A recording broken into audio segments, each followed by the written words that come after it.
so much for coming here today.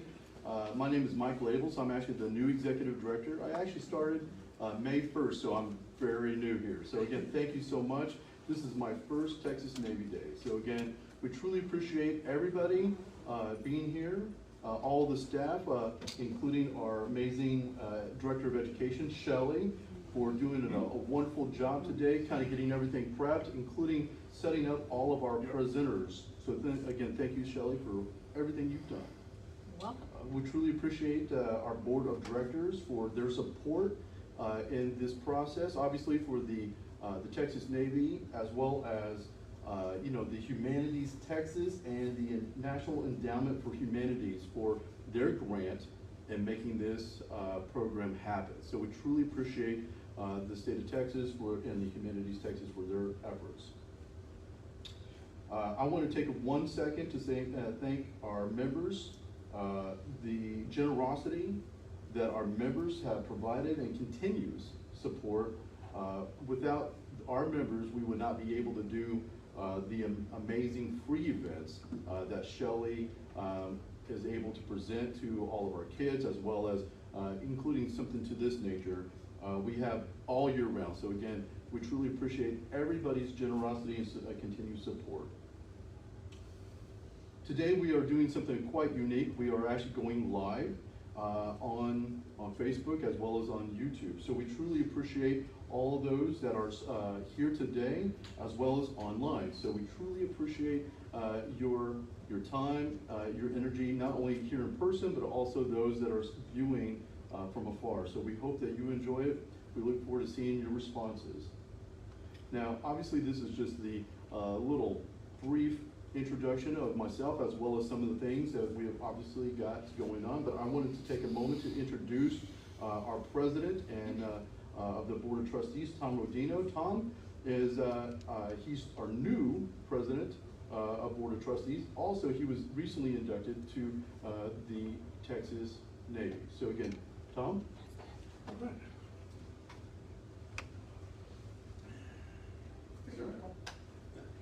Hey, for the moment, I'll wear my my Texas Navy hat, carefully selected to color coordinate with my face. But one of the things we really want to point out on behalf of the Texas Navy Association, as well as the museum, is that we are now a partner with the Texas Navy Association. So if you go onto their website, you will find a link to the Texas Maritime Museum, and it's flagged as the official Maritime Museum of Texas. You don't see many. We have Admiral Bailey with us. Unfortunately, we don't have any of the other key people from the Texas Navy Association today because of a big event going on up in Galveston. They have an all-day event, including a big boat parade, and it's built in part around the battleship Texas, which is now refloating there. But we are going to continue to work with the Texas Navy Association. We are now the home port for the Zavala Squadron, the newest squadron in the association. There's going to be some activity to get that reactivated and get the membership heavily involved here. You see the First Naval flag of Texas over here. If you look at our flagpole outside, you will see that not only do we fly the American flag and the state of Texas flag, but we now also fly the First Naval flag of Texas.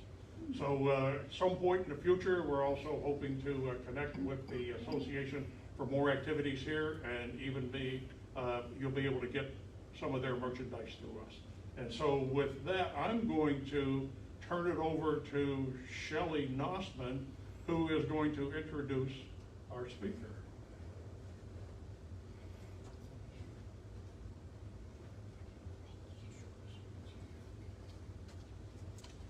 Good morning. Once again, my name is Shelley Nossman. I am the Education Director here. Thank you for everyone that has come out today to our Texas Navy Day. I'd just like to give a schedule real quick for any of those that are not aware. We do have Admiral Michael Bailey coming up at 11:30. He's going to talk about the history of the Texas Navy. Then at 1 o'clock, we have Pam Stranahan, the steamship in the 2nd Texas Navy, and Chris Kneupper. He will speak about the ports of the mouth of Brazos at 2:15. So I do hope that you all will stick around to see all these wonderful presenters. And without further ado, let's have Admiral Bailey come on down.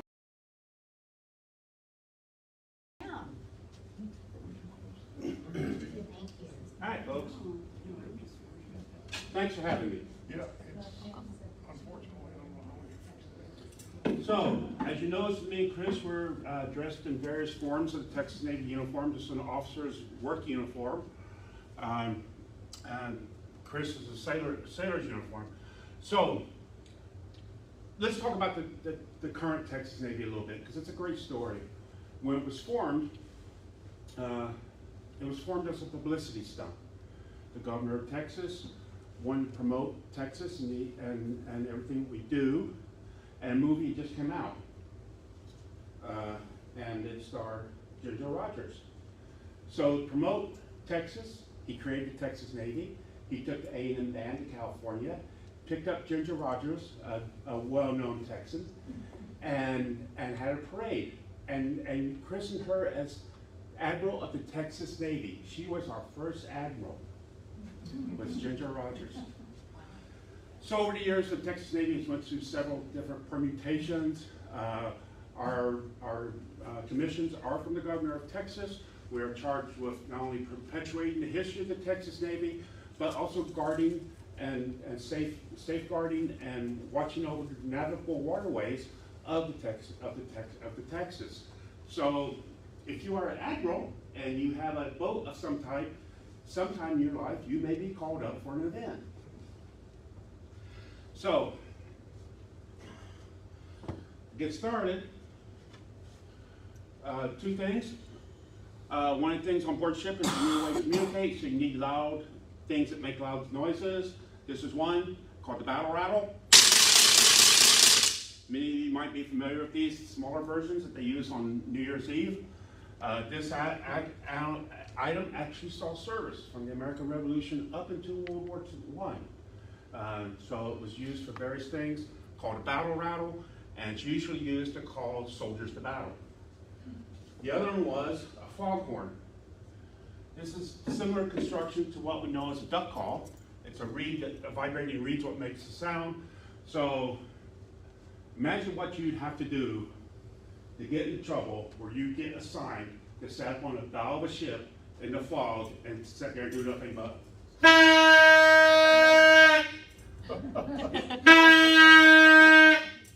So if I see any of you awake and going to sleep, I'm going to use one of these items. So let's start talking about the Texas Navy. As a precursor, is there any coasters in here? Retired Coast Guard?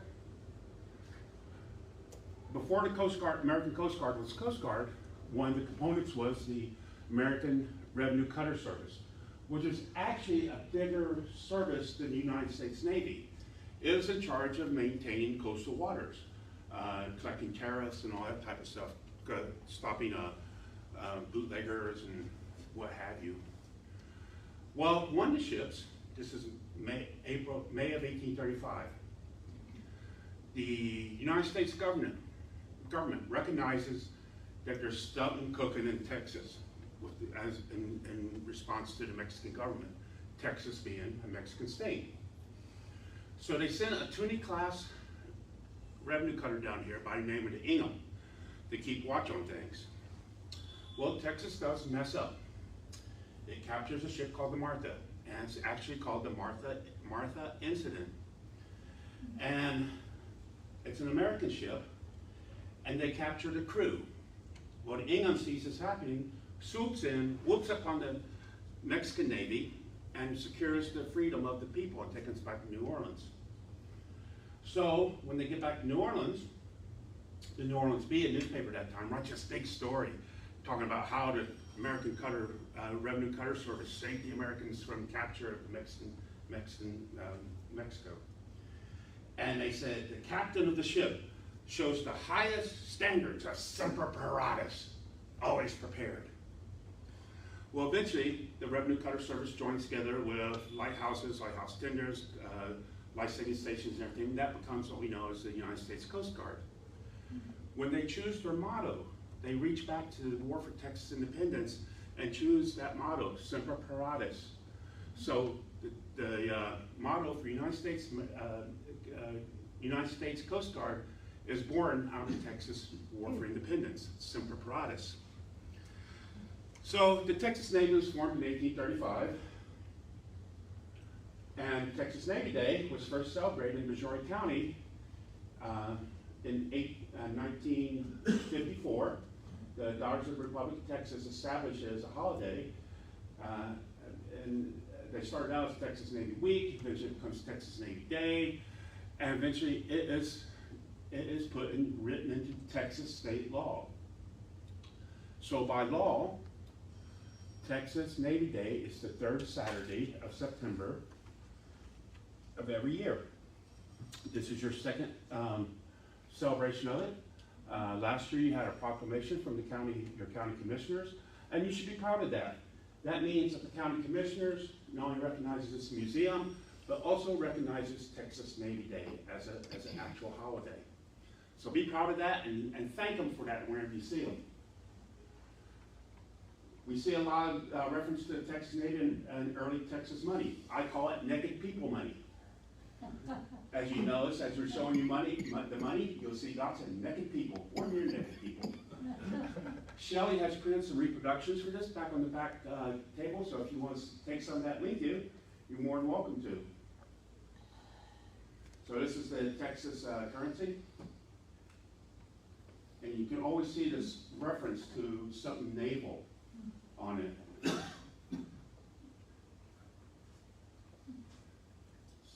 This is again Texas Navy. Supposedly that's a Zavala. Again, naked people. And this is a blow up of that picture. And on another piece of bill, we have an actual picture of a Texas Navy sailor, which Chris modeled his uniform after this. And of course you see the Texas Navy flag right here. This is also in Texas currency. The Texas Navy is actually established early on in 1835. Here's the ordinance which establishes the Navy. Here's one of the first orders sent out from San Felipe on March 2nd, where it says in the last paragraph, we advise that every armed vessel which can be, should be dispatched at once to scour the Gulf and all points where most likely to intercept the stores and supplies of the enemy, and every precaution adopted for protecting our own shores. What this does is set up for what we know as marks, letter of marks. Letters of marks was a way for a country, especially a new country like the United States or Republic of Texas, to establish a naval presence at no cost to them. They would issue these letters of marque, and the holder of this letter of marque could attack enemy shipping. And we had several of these ships in our line. This is the only time that a flag was accepted and established by Texas during the Revolution to be flown at any point. It was the tricolor of 1824 on it. That flag was officially declared the flag of Texas privateers. A privateer is the one who owns a ship, which is usually some type of smaller ship which can be armed. And here's some of the ships that we know was authorized to be letters of marque was issued to. And you can see these particular ones came out of Columbia, which is now West Columbia, Missouri County. So, for those who've never seen one, here's a facsimile, you can take one, pass it down, of a Texas Republic letter of marque.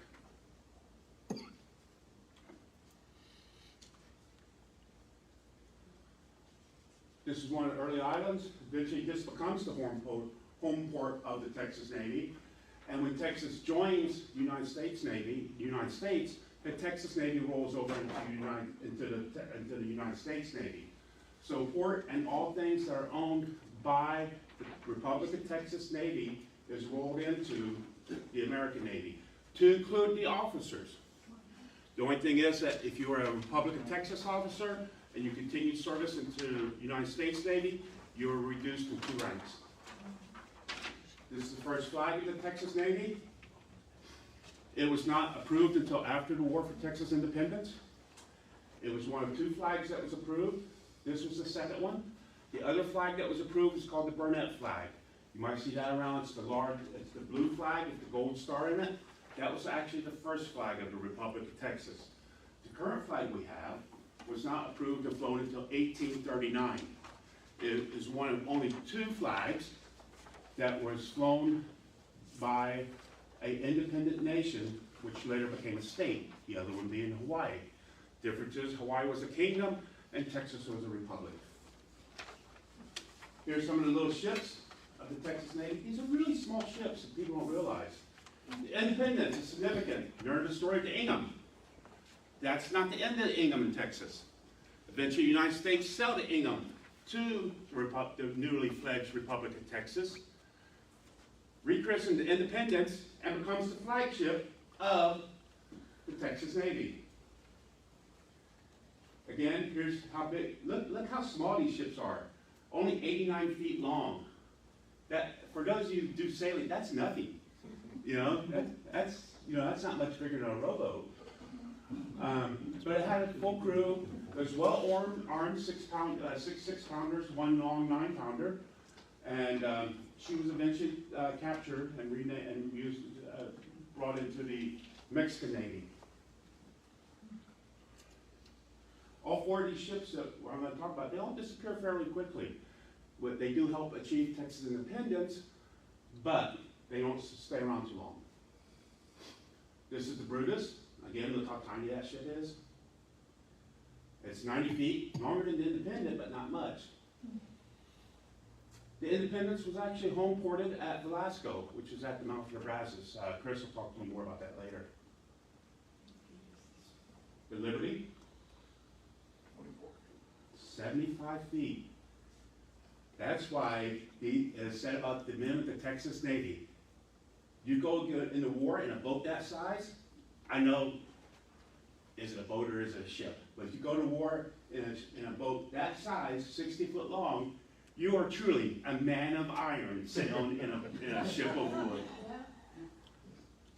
Invincible, she's a little bit larger. I think she's the largest one in the bunch. But you know, look at them. There's 60 and 70 men on these little ships.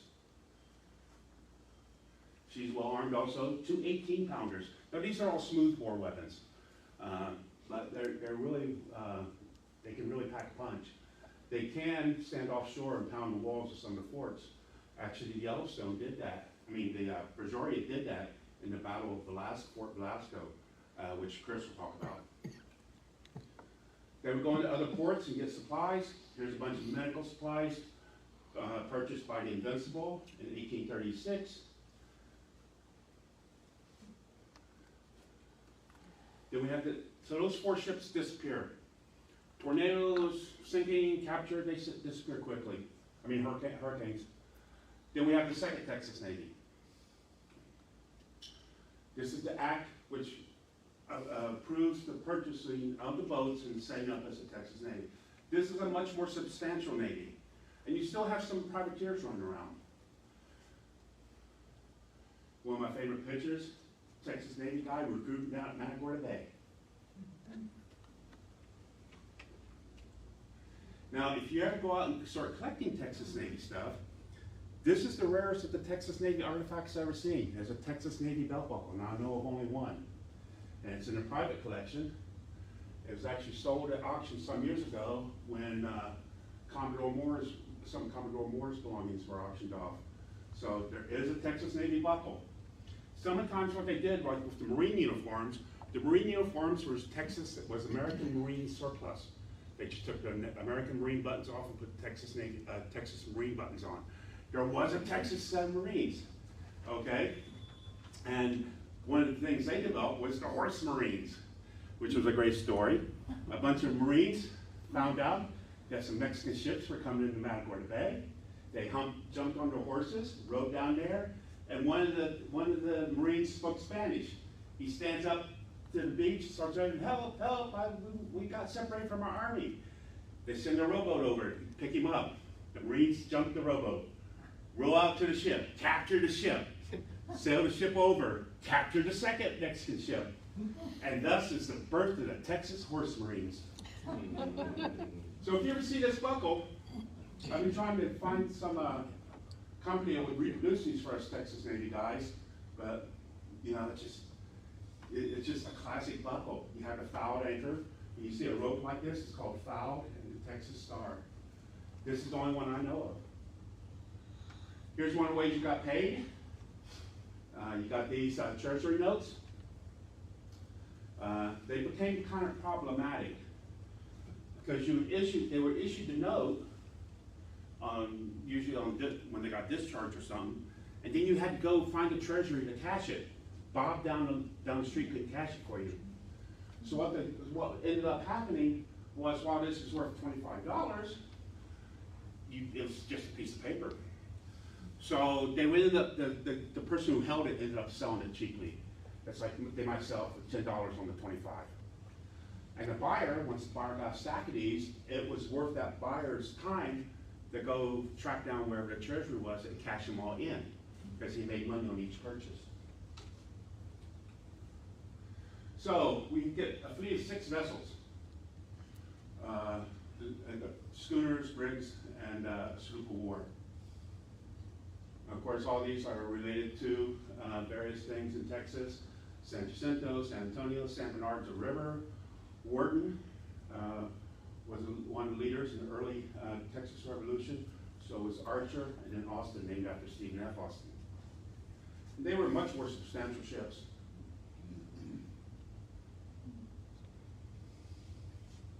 Then we end up with the Zavala. Zavala is actually a steamship. It's called the Charleston initially. They bought her and fitted her for war. This, at one time, was the most powerful ship of war in the Gulf of Mexico. She has a sad ending. You'll hear about that later. But it's just sad how she ended her life. And you can see, look how much longer she is compared to the ships of the Texas Navy. She's 120 foot long. Look at her guns, 4 12-pounders, 1 9-pounder long. When they're long, that means they got a long tube to help increase the accuracy and distance. But knowing that there's sailors on board, there's also Marines. She's built in Philadelphia, and this is what the Philadelphia shipyards look like.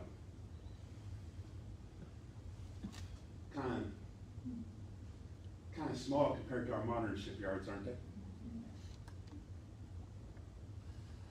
The wreck of the Zavala is an actual Texas Geological Archaeological Site, 41G, V, 95. When you see numbers like this,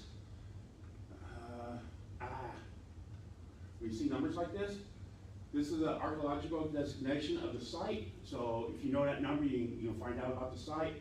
41 designates the state of Texas, GD designates the county of Galveston, and 95 designates which specific site this is. This is the 95th site that had a permit for excavation. Again, you'll hear about this later on. This type of engine they had, walking beam, early steam engine. Battle of Campeche. Significant because the Zavala didn't participate in this battle. But what we saw here, it was either the last or the first time, however you want to consider it. The last time an all sailing naval fleet went up against a steam-powered fleet. First time steam-powered fleet. Texas Navy prevails. It's working in conjunction with Yucatan, which is trying to achieve independence at this time. Here's how the battle laid out. The Mexican fleets with your steamships, the Texas Navy ships, and Yucatan provides some of its own naval backup. Barely be called a naval, they were glorified fishing boats, but they were out there. Battle of Campeche, here's a better picture of it. April 216. It's a serious naval battle, and it comes into play in Texas history later on. So this is one of those neat, fun side stories. This is one of the most enduring legacies of the Texas Navy. This is the Battle of Campeche. The scene was engraved on Colt revolvers. The 1851 Naval, 1860 Army, and 1861 Naval. This is the original artwork for that. It was actually inscribed on the cylinder which held the bullets. This is the actual artwork. It just also recently came up for sale. And you can see, if you look over here, this part over here is backwards. It was set up to be an engraving. But this is the artwork, the actual battle work. You see here, Mexican flags, Texas Navy flags. So, what we have is Samuel Colt gets a patent for a revolving pistol in 1836. He goes on to make it. It's called the Colt Patterson because it was made in Patterson, New Jersey.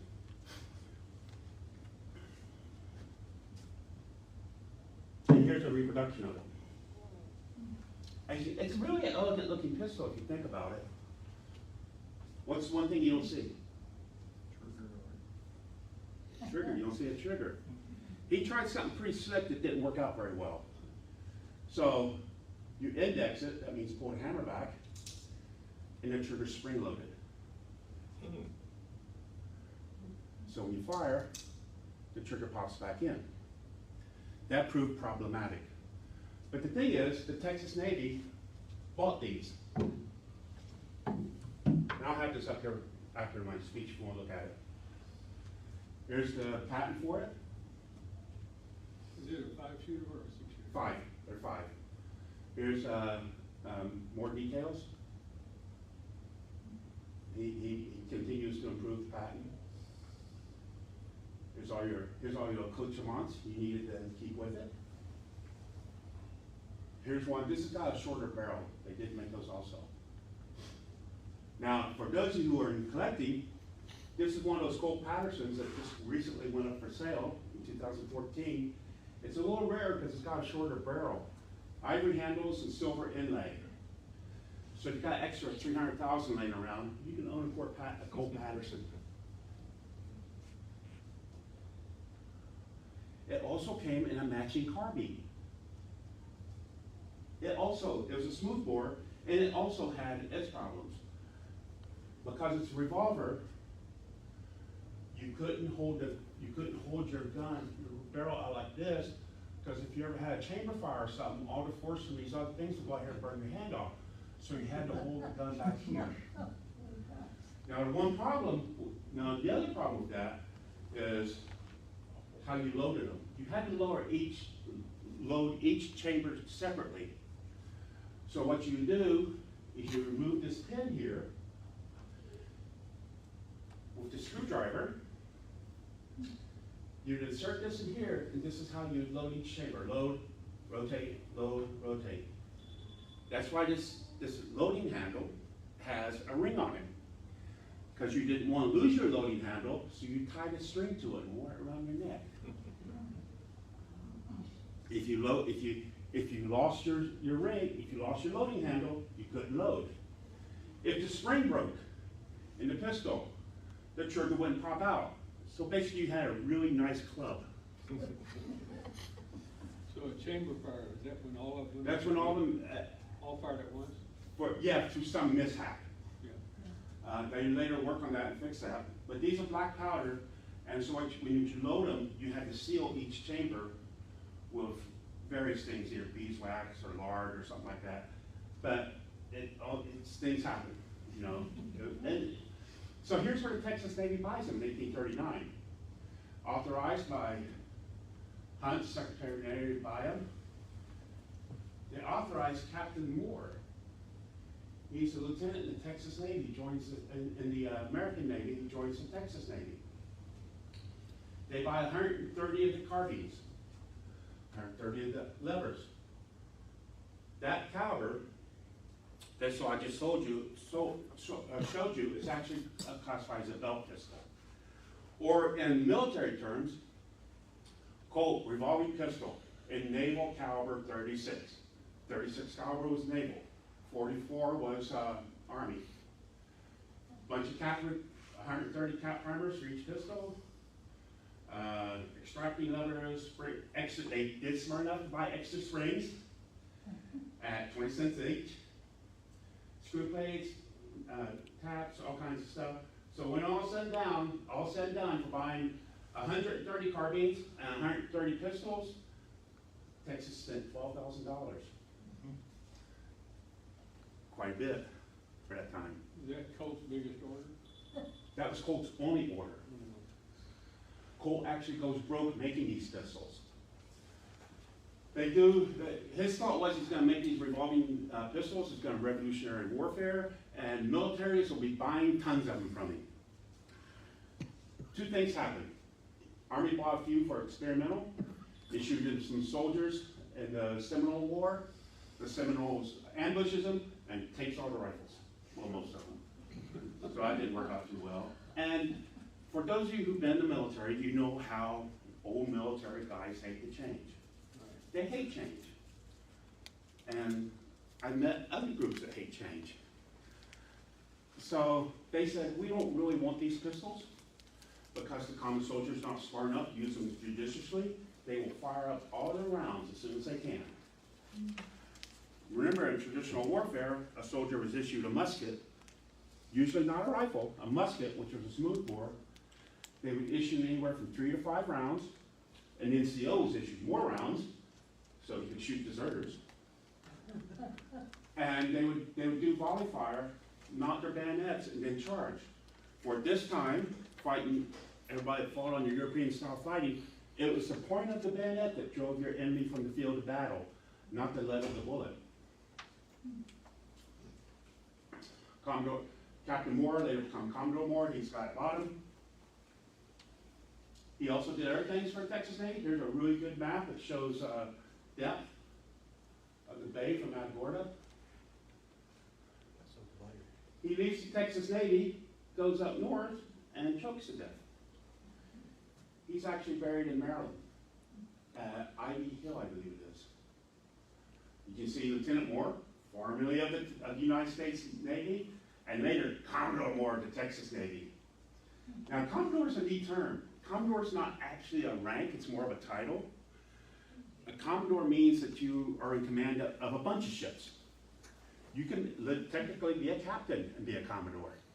It just means that you're in charge of more than one ship. But Texas did not forget about Mr. Moore, Commodore Moore.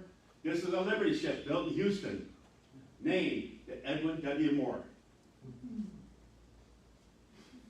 And imagine the guy saw, one of those little schooners saw this Liberty ship coming towards him. These things are massive. One of my favorite pictures. We celebrate Texas Navy Day in Brazoria, and we usually do it when we do it in Brazoria County. When we do it down at Surfside, which was the home port of the Texas Navy. Here's some future references. Now, another story of the Texas Navy that I like, makes me giggle, comes out of Battle of Campeche. How am I doing on time? It's 1 o'clock. No, what is it? 12 o'clock. Okay. So another story says, from that come out of Battle of Campeche, I did not know there was such a thing. Do we have any naval personnel in here? You know what piping is, right? When you see an officer come on board or something like that, the boatsman blows a little pipe and announces it. I did not know there's such thing as, so the pipe was one of those noise-making things that communicated on board a ship. So here's the Battle of Campeche, a write-up on it, and notice how quick it happened, because the battle happened, it's here April 30th. just within a few weeks, it's in the newspapers. So that shows. So I'm not going to go into the battle story, but the one thing it does is after the battle's over, the boatsman pipes for grog.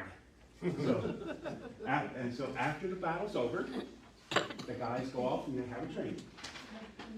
And on the back is a story grog. Does anybody know where the term grog come from? Okay, I keep thinking we should serve it here for Texas Navy Day. And there's a recipe for grog on the back of that for you. So it's a British term, and what it is the Brits would serve rum to the sailors. It's a rum ration. Well, one of the admirals found out that the guys would get drunk. One of the things they do, if you didn't take your rum ration, you get a token of some sort, and you could save your tokens up, and then you could really have a party. Well, he didn't want his guys getting drunk, so he developed grog, which was a mixture of watered down rum, usually flavored with just sugar and sliced iron. He thought that the rum ration was a way to cure scurvy. Now it wasn't, we all know that now, but inadvertently, when they started serving the watered down rum, they would put either a lime or orange slice in it. And poof, you get your vitamin C that way, which would prevent scurvy. So the reason we call it grog was, apparently he wasn't a very nice officer, and he would march around in a huff, and when it was bad weather, he would wear a cape. And the cape was made out of material of grog gum. And so the sailors, as military people always do, you got to nickname somebody. They call him Old Grog after cape. So Old Grog is the one who developed the concept of grog, and therefore that's why we call it grog. That's one of the stories. That's my favorite one. So Texas Navy goes on. Eventually it gets rolled into the American Navy. Some of the officers go up, some of the officers don't. And there's actually a lawsuit involved in that because they are looking for back pay. And since now you're part of the American Navy system, you still get back pay now. So there's actually a big lawsuit about how that whole transfer of personnel. Because America comes back and says, well, we didn't mean the naval personnel. We just meant the property, the physical property. And it's like, well, you know, if you're enlisted, you're property. For us who's been in the military, we were reminded we're property of the whichever branch of service we are in. So eventually that does get settled out. The war goes off, becomes an inventor. I talked about him a little while ago. It's a great story on him if you ever want to read more. If you want to read more, this is an online exhibit done by the Texas State Library, which has a lot of the Texas Navy papers. You can also look at laws concerning the Texas Navy, Gammons laws, which is available through UNT's, University of North Texas, Portal of Texas History. So the Texas Navy has a long history. Its remembrance is enshrined in Texas state law, and its admirals are charged. It's one of our obligations. I had no choice to be here. It's an obligation to promote the history of Texas Navy, of the Texas Navy, or Texian Navy, as was a more period term. So, do I have any questions at this time? Yeah, Michael? Yes. The story of what happened to all those guns? Yes, great story. So, why I said that the Colt in the Texas Navy, the Colt revolver is one of the most enduring legacies of the Texas Navy. So Colt makes these revolvers and carbines. The contracts from the military does not happen. So he literally goes bankrupt. And he starts making demo equipment. Let me go back.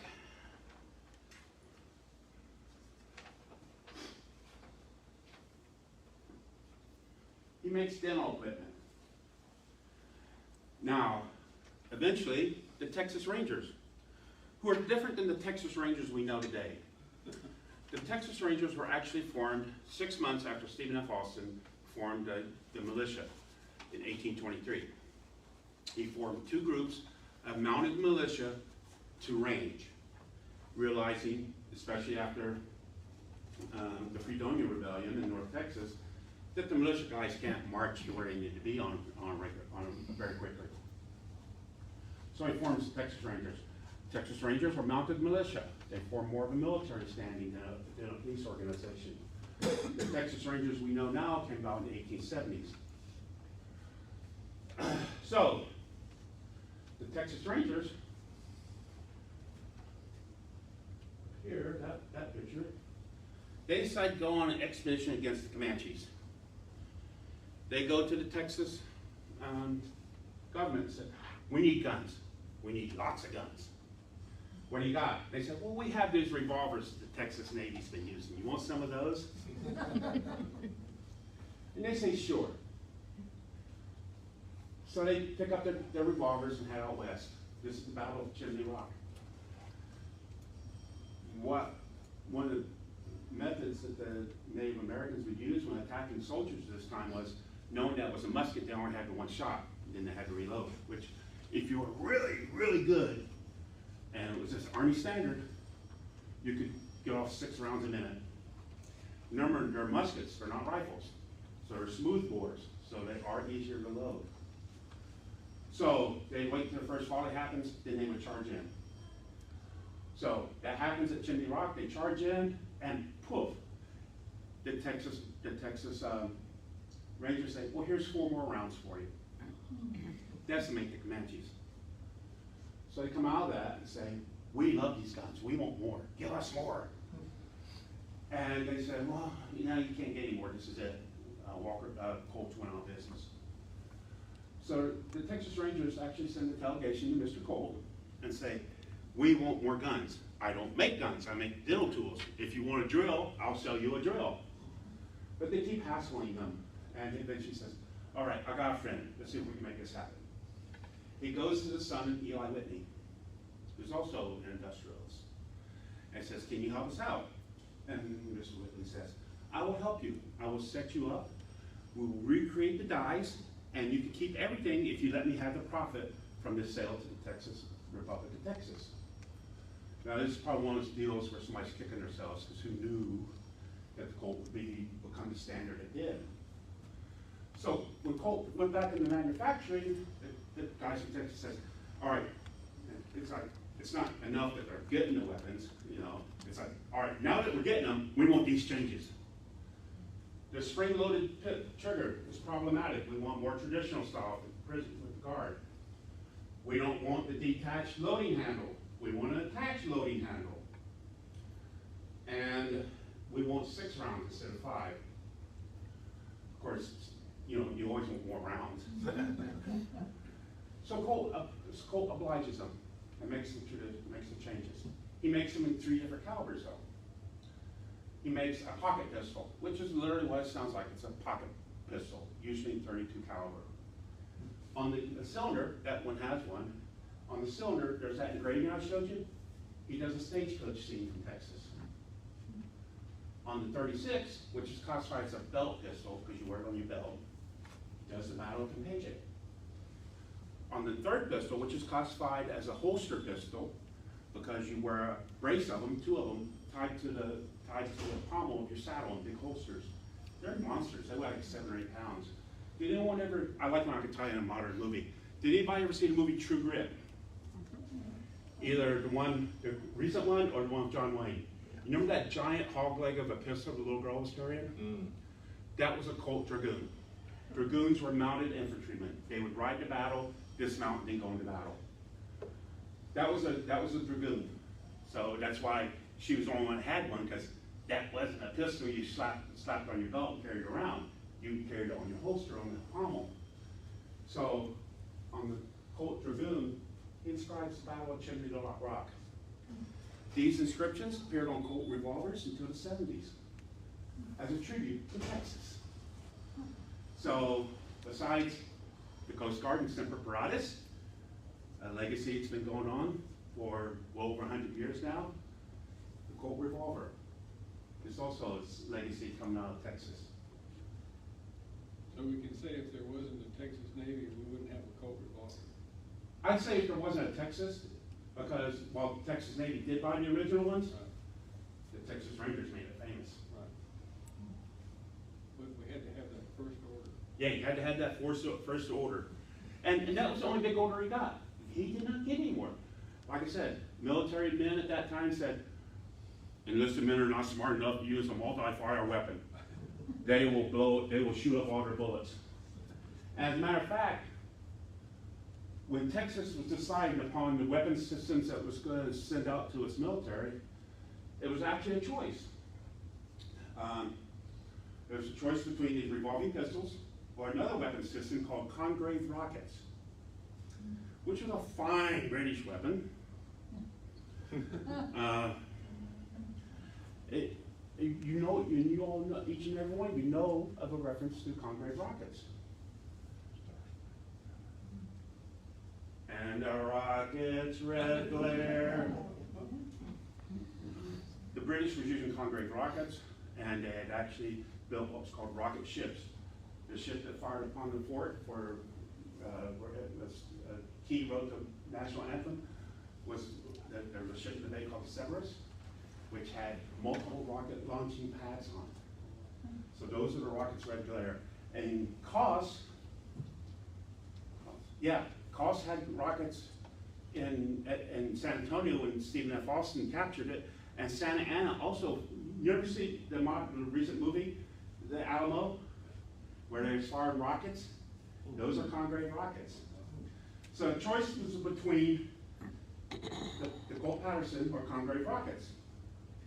And they said, well, you know, the pistols will be really handled because they're multiple fires. But the Congreve rockets, Thomas Jefferson said it best. Congreve rockets are like a grizzly bear. They tend to go where they want.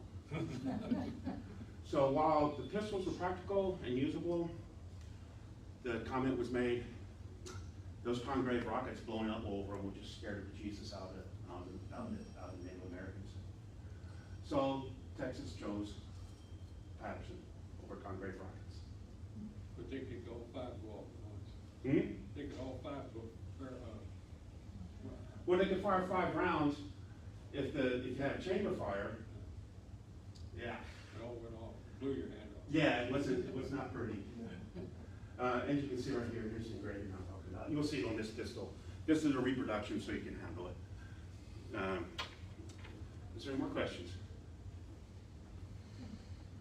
No? Either I did a really good job or I put you to sleep. You did a great job, You that's did a all. great job. Thank you. Thank you. All right, welcome back to Texas Navy Day. Sorry about the lengthy intermission. Our next presenter is Pam Stranahan, and she is going to talk about Zabala, the steamship in the 2nd Texas Navy. 1 o'clock, a little after. We do have some wonderful exhibits that are all about the Zabala, so please take some time after her presentation and look at it. And without further ado, here's Ms. Stranahan. Great. All right. Thank you, Shelley. Super. Do we have the lights down? Oh, thank you. Somebody was already on it. Appreciate it. It always lets them show up just a little bit better. So this story of the Zabala is really an amazing one, and I only recently began reading up on it because we do have some of the artifacts from the Zabala here at the museum. Some of you have heard about that before. So we were tasked with putting the artifacts in context. And so the assistant curator, Karen Atwood, and Chris Domier, and I worked on putting this exhibit together so that you could see some of the artifacts, in fact, that are from some of the excavations. And I'll show you a little bit about that today. But first of all, I'm going to kind of back up with some of the background that goes with the Zabala. The short version you see on the screen, and that is that it was such a unique ship. And this is really an important part of the story. It had sails and it had steam engines. And this is in the 1830s. It's very early in the development of the steam engine. You probably know Fulton's steam engine is one of the things you read about in the U.S. history books. And it had been around for maybe 15 or 20 years, but it was not being used on ocean-going vessels. So the idea of experimenting with steam on ocean-going vessels was very much a new thing, and that's part of the story for the Zavala. And the last part of the Zavala story, which I have for you to think about, is that the remains were excavated in 2015 in Galveston because the Galveston wharves wanted to build a new dock for all of the wonderful cruise ships that are coming in and out of Galveston now. And in order to build something like that, if you're using federal, state, or county money, you have to have an EPA clearance, and historic preservation is part of that EPA clearance. So there was a demand for this excavation to be done in 2015. So that's really the short version of this story about the ship, but there's more. So this ship was what's known as a packet ship, right? And this sketch shows, in fact, the two boilers. This is, I think, the only extant sketch that I'm aware of. And this was something that showed what the Zavala actually looked like as part of the Texas fleet. But it was built in Philadelphia by a very well-known firm that built a lot of ships. There's a lot about it being built. The main part of the ship was built of oak, and they were very proud of that. There was, of course, pine, there was maple, there were all kinds of different hardwoods that were part of the ship when it was first being built. So this was a really important piece that was being built to be this packet. And what a packet ship did was go between ports with passengers. So it was sort of a pleasure cruise, as it were, or it was just to get from one spot to the other. So this packet, for 3 years, went between Philadelphia and Charleston, South Carolina. So that was its route. This was what it was going to be doing. It was a 3-day voyage to do this, if you can imagine. And during the time that it was a packet, it got into a really serious storm in the 1837. And the story about that storm is just horrendous when you read it. The waves were washing over the deck. They started out knowing it was going to be bad weather, but this company had a policy of, it's on our schedule, we're going. And so they took the packet out and they started, the captain said right away, tell the passengers they may need to tie themselves to their bunks, okay? So this didn't sound very good even from the start. And sure enough, once they got going, the waves were washing over the ship, and everybody was in peril. They got the men out of their bunks and had them pumping, manning the pumps because everything was filling up with water. Those of you who are sailors or know something about sailing know you want to be able to keep your ship moving. You don't want to just flounder and get tumped over. And so they were trying to keep the ship going. They started with coal, and then they moved to wood, and then they started burning anything that they had. And this story repeats itself a little bit later. But all this happened during this storm in 37. 2 other ships just like this sank. And so you can imagine the horror and the news that went all up and down the East Coast. You know, you don't want to get on a ship like that because you're being in real trouble. And so one of the things that happened was that people stopped going on these kinds of cruises. There was also a downturn in the economy in 1837. And so if you were going to be a cruiser or do something like that for fun, then you didn't necessarily have the money that would have caused you to do that.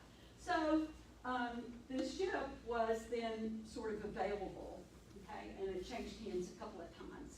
And then we have Samuel May Williams, and those of you who are Texas buffs may know Samuel May Williams. He was very influential in the Galveston and in the Republic, early Republic. He was the agent for the Republic of Texas, and he was sent up to the East Coast to get some ships for this second Texas Navy. And I know Michael talked a little bit about it.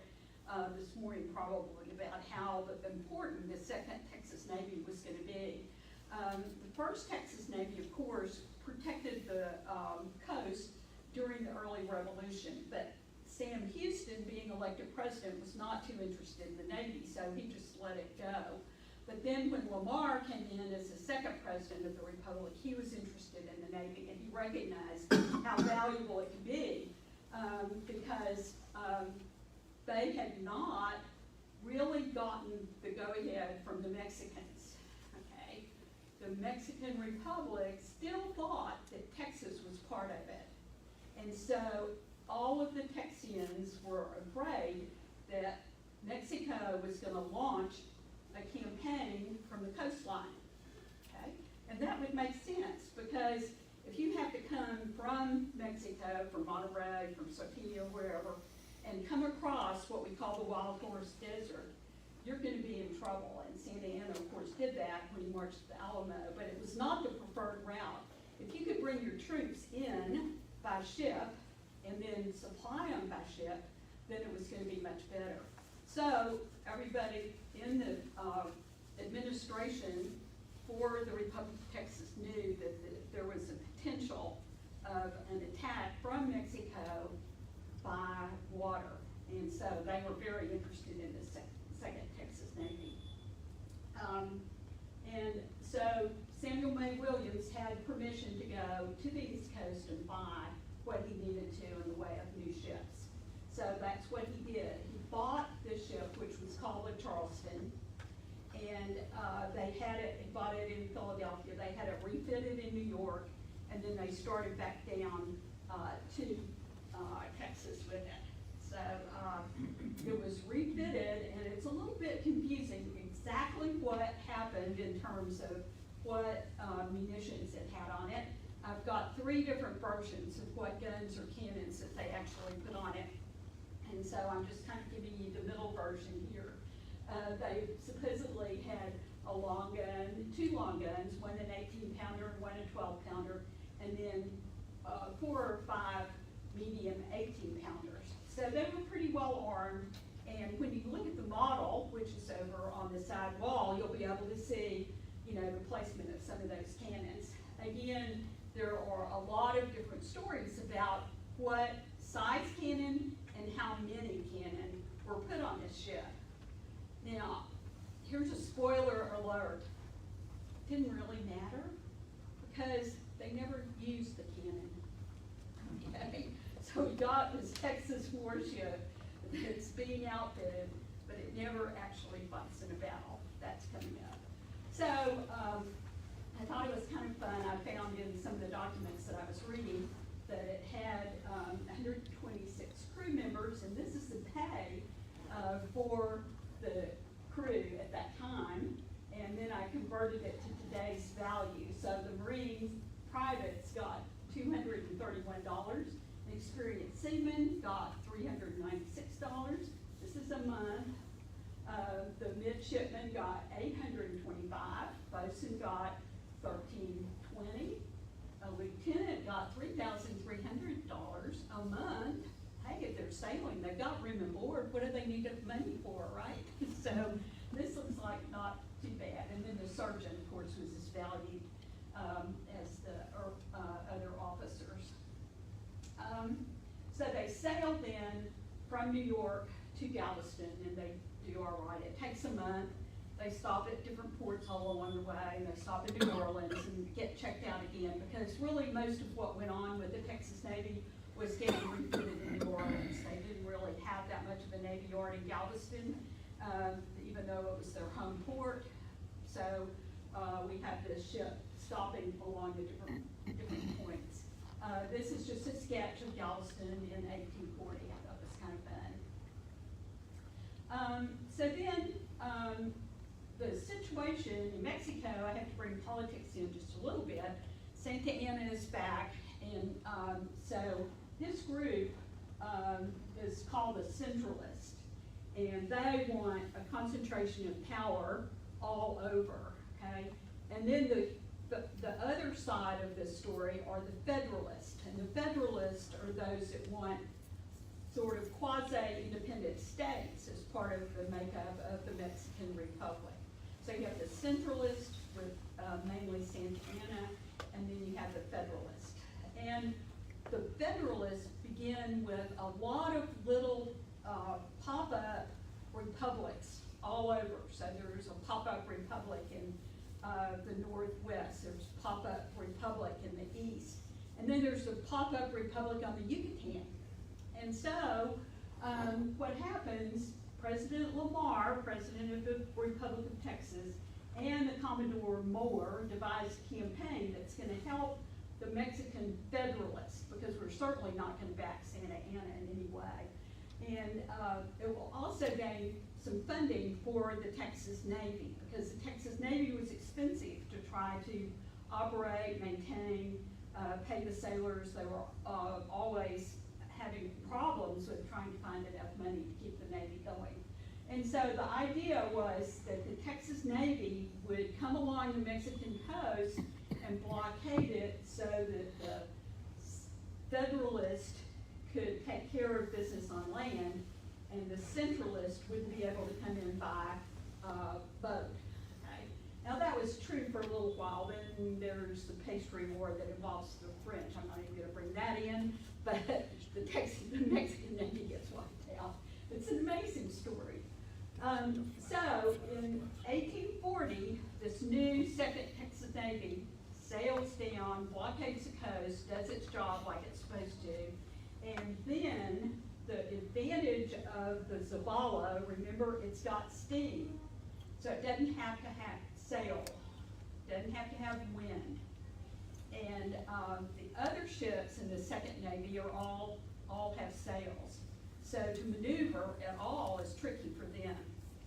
So what happens down at the Tabasco River, the Zavala is tasked with towing two ships in the Texas Navy and one in the Yucatan Navy up the river to the town that is called San Juan Bautista. You may know it today as Villahermosa. It's still the same location. And this was controlled by the Centralists. So they pull up on the river at this town, or probably a city at that point, and they say, okay, if you don't want to get bombarded, you need to pay us. And they asked for $25,000. Supposedly I read one account where Commodore Moore gets off his ships and goes into the plaza and he doesn't see anybody because everybody's deserted. Okay, they know something's happening, so everybody's deserted, and he calls to them and says, "Where is everybody?" And finally, somebody comes out, and the Mexican comes out waving a little white flag, and so Moore gets his translator to say, well, who are you? And he said, well, I'm the mayor. And they said, well, you need to pay us $25,000, or probably in pesos. But anyway, he said, well, okay, we'll be okay if we pay in silver. And so, of course, Commodore Moore says, fine. So they load up the specie, and it actually pays for the Texas Navy for a couple of months. So this turned out to be a really wonderful thing. Now, the larger ships, the main ships of the Texas Navy could not have done that without the Zavala. And that is the main purpose, that is the main use of the Zavala during its entire lifetime, okay? Even before this foray into Mexico, when it had just been at the port in Galveston, the main thing that the Zavala did was tow the bigger sailing ships in and out of the port of Galveston, or in and out of the port of New Orleans, wherever they needed help, because a lot of these sailing vessels just were stuck if there wasn't any wind. So the Zavala, with their steam engines and paddle wheels, was able to serve the Texas Navy that way. One account that I read said that it really even saved the Texas Navy tremendous towing fees, that if they hadn't had the Zavala, they would have been having to pay for towing fees. So we have both of these things going on for the Zavala, so it's much appreciated.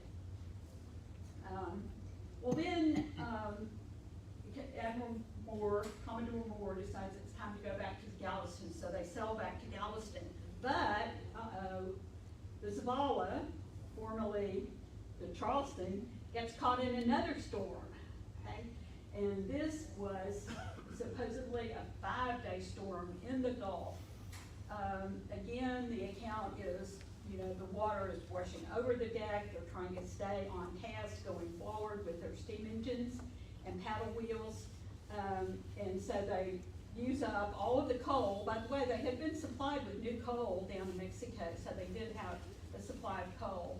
They started then using wood in the boilers to heat the boilers, and then the engineer comes forward and says, "Captain, you know, we're out of wood. We don't have any more wood." And they're still caught in the storm, and they need to be able to go on course. And he says, "Well, you know, chop up the furniture, you know, get the stores, anything that we've got, because we've got to be able to continue forward. We cannot just stop and flounder right here." So off they go. And supposedly it was severely damaged.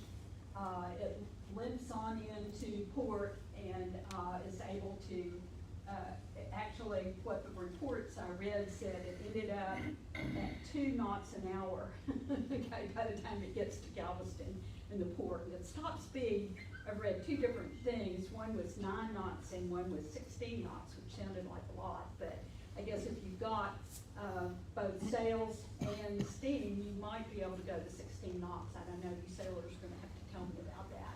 But by the time it gets back from this storm, it's just really devastated.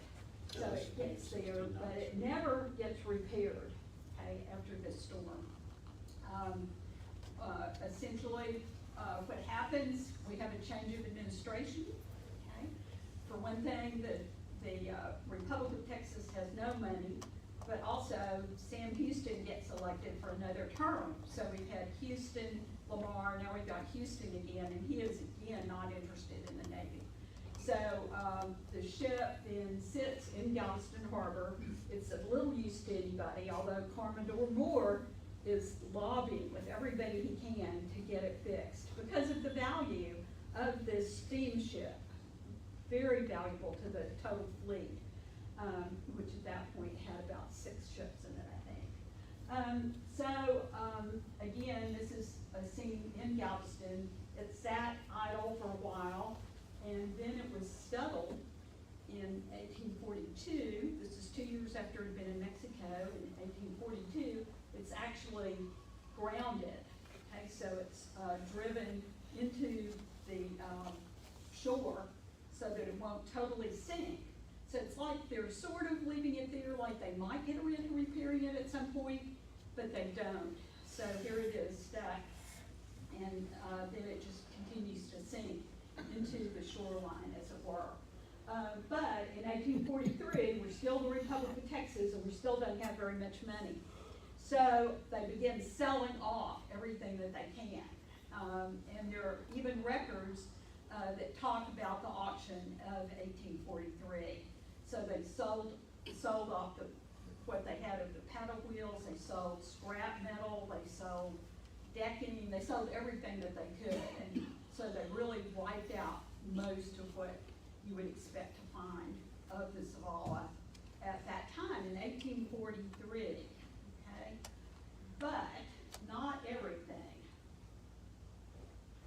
So this is a sketch, again, that shows where it might have been in the harbor. And this is supposedly a smokestack. So somehow that got left. This is at the end of a war. And this scene is from the Civil War. So they were really, what they were reporting on was the action that was going on between the Union and the Confederates at that time. But what this particular piece shows is a smokestack at the end of that particular war. Here's the close-up of it. Again, we've got soldiers patrolling, but here's supposedly one of the smokestacks. Why there's just one, I don't know. But that's the clue, you know, that began to show everybody, well, maybe there is still something out there. So, a team of archaeologists come in, sponsored by NUMA, and some of you may know that from Clive Cussler being the principal there. And it's known as the National Underwater and Marine Agency. It's a private agency. Together with the Texas Antiquities Commission, which was kind of brought in late to the scene and didn't really get on the scene. All of the work here was done by the NUMA crew, as it were. So they investigated the site and found the remains of the boiler and a few other artifacts. Because most things have been sold, but there were still a few remaining pieces. And then they turned around and reburied it. Why would they do that? Well, it cost a lot to do an archaeological excavation, and they just didn't have the funds, or maybe they looked at it and said, well, maybe there's not much here. I don't know exactly why, but supposedly it was because the NUMA did not want to invest the funds to do a full archaeological excavation. So they covered it back up. Well, then Clive Cussler was made an admiral in the Texas Navy. Okay, and I understand, and some of you may have been here, that he was a guest here at one point to speak or to be at the Bell Ball or something like that. So Clive Cussler, is aware of this organization here. But at this point, the marine archaeologist at the time, Bartow Arnold, got him to go, and he and Wayne Rehnquist, who was the president of NUMA, took the model, a model of the Zavala, to Governor Clements, just to commemorate this excavation that they've done. And so he describes all of this in his book called Sea Hunters. I don't know if you read his fiction, but he does have some nonfiction as well. So the Sea Hunter is a nonfiction. And they present this model based on what they thought this model would look like. It's not totally accurate, but it's a good representation. I thought it's kind of fun, and some of us were talking a little bit beforehand about the fact that some people are still looking for another ship of the Texas Navy called the Invincible. I think Clive Cussler would be real proud of that, because in this book, one of his chapters is called, "It Can't Be Found If You Don't Look." Okay, so he's all about looking for these shipwrecks. They're out there and they're whispering. Okay, so he's certainly all about that. I know when I was working for the Texas Historic Commission on LaBelle, he sent a crew down to Cascavallo, and again they were looking for the ship that La Mauve that actually sank on the shoreline before coming into Cascavallo, and they came out and did an investigation there and thought they found something, but they brought their artifacts in, but they were much too late for that particular French piece. So I know they're always out there looking. Well, as I mentioned in the intro, the next thing that happens is that the Galveston Wharves want to expand so that they can put in more docking for all the cruise ships. Okay, and so this is actually at the end of Pier 29, okay, that they had determined this was where it was. So they had done some pretty good ground truthing when they went in 1986, but now it's 2015, and so they have to bring an archaeological firm, a cultural resource management firm, they're called CRM firms, to actually do a full excavation, explore the entire area, and be sure that no historic artifacts, no historic structures are going to be disturbed. So this is the piece that comes up now. So if you look right here, this is where the Zavala is determined to be. I know that's a little bit hard to read, but it also shows the way that they investigated the entire area. There is also the remains of the Neptune. That was one of the Civil War ships, and then this is a historic wharf that they also recorded. So there were a few other things that this particular crew did. They came in and did a full excavation with, as you can see, mechanical assistance, because they knew, by that time they knew that the Zavala was at least 10, 12, 15 feet down there, so they could take off the top surface. And this is what they brought up on shore, and this is presumed to be the boiler. This is the exterior of the boiler as you're looking at it. And this would be where it would be located, shown in this drawing, of what might be the Zavala. And this is interesting if you'll look at it for just a few minutes, because the artifacts that you see against the wall are going to show you some of the pieces from this particular fragment, really. When you look at these kind of stringers, these are called stays, and I'll show you a diagram of it, and you'll see they were part of the boiler, and they were all attached to the wall of the boiler so that they would support it. Again, one of the things, and I'm no boiler expert, but boilers were very iffy at this time. They blew up a lot, and so they were dangerous, and they didn't know why. They hadn't figured out the technology of how to really create a good boiler. Okay, so they're still experimenting with that. Here are the stays that I mentioned. So this is the rim of the boiler, and this is the interior. And so to keep that boiler supported, they had all these stays, and you'll see this one over in the case so that you can get a sense of what they really look like. And when they looked at this and started determining, is this really the Zavala? It needs to be the technology from the 1830s. What they found here was really unique fastening. Usually these were fastened with nuts and bolts, but this one just was fastened with a piece that came down and curled around and was tightened up that way. So it's a very different way of doing things. It's very early, and so they feel confident that these remains show that in fact it was the Zavala that they were working on.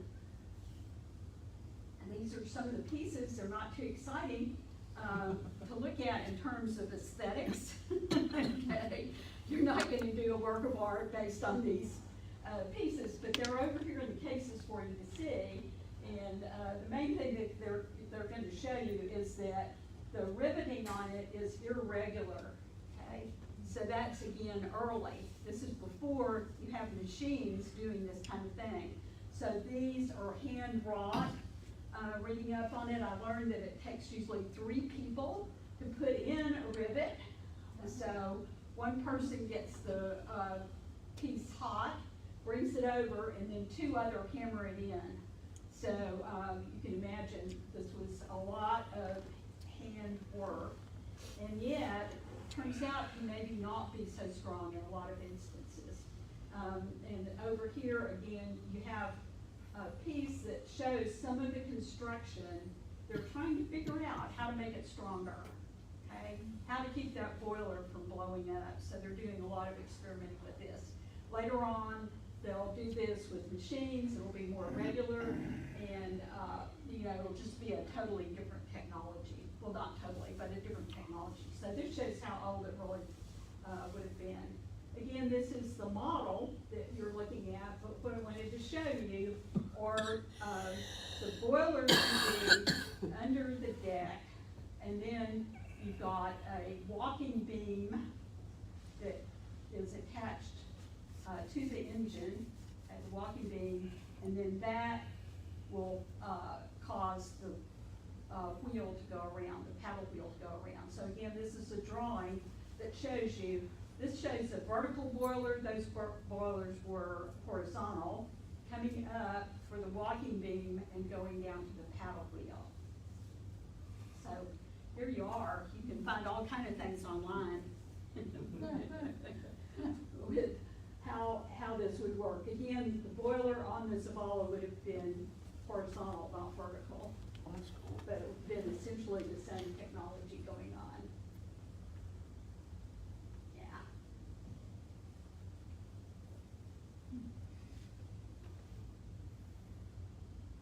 We do have the walking beam with another vessel out in the yard.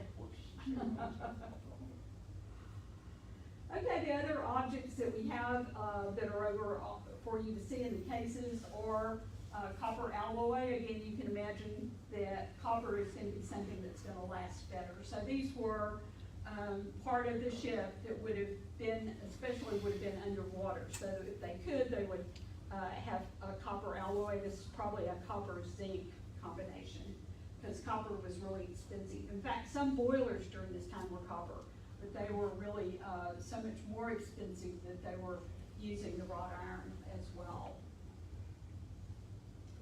So again, this is the story of the Zavala. This are the details of the Zavala. It was over 200 feet long. The beam was 24. It had a 12-foot draft, 2 masts, boats, lifeboats, the cannon that were on it, smokestacks, the walking beams, and the paddle wheels. So you can see how much the Texas Navy could have sold for salvage and to be able to get a little bit of money to support their Navy by taking this little ship apart. Once again, the real importance of this ship was its conversion to steam, but continuing to use sail. And this was a time when the technology was changing and they were doing a lot of experiments. The value for the Texas Navy was that it did have steam, that it could go when you couldn't sail.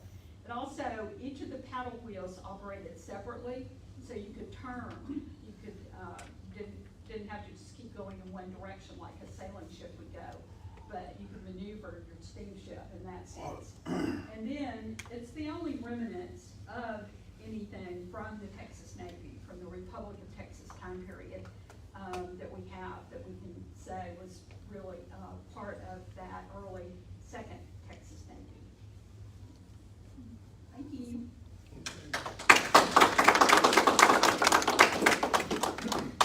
Pam, you mentioned the Invincible, and the Texas Navy Association has long been wanting to look for that. They are considering a new initiative to renew that search, and we're looking at what opportunity we may have from the museum here to work with them on that. One of the things that we have in storage up here is a toadfish multi-beam side scan sonar that's up there, and it's possible that that thing is still operable and might be able to be put to work as part of that search. So that's been sitting on the shelf until they get through their Texas Navy Day event all day today. But we may hear more from them in the near future on the search for Invincible.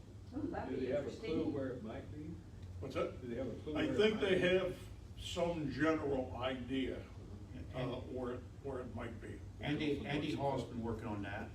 He's the Texas Underwater Steward, Marine Steward, Good. right? Mhm. So like Pam's one of the archaeological stewards here. Andy specializes in underwater stewardship for Texas archaeological sites, and he's been working on that for a number of years now. And he does a presentation on it already. Did he do one here for you on that? On the Invincible, I don't think so.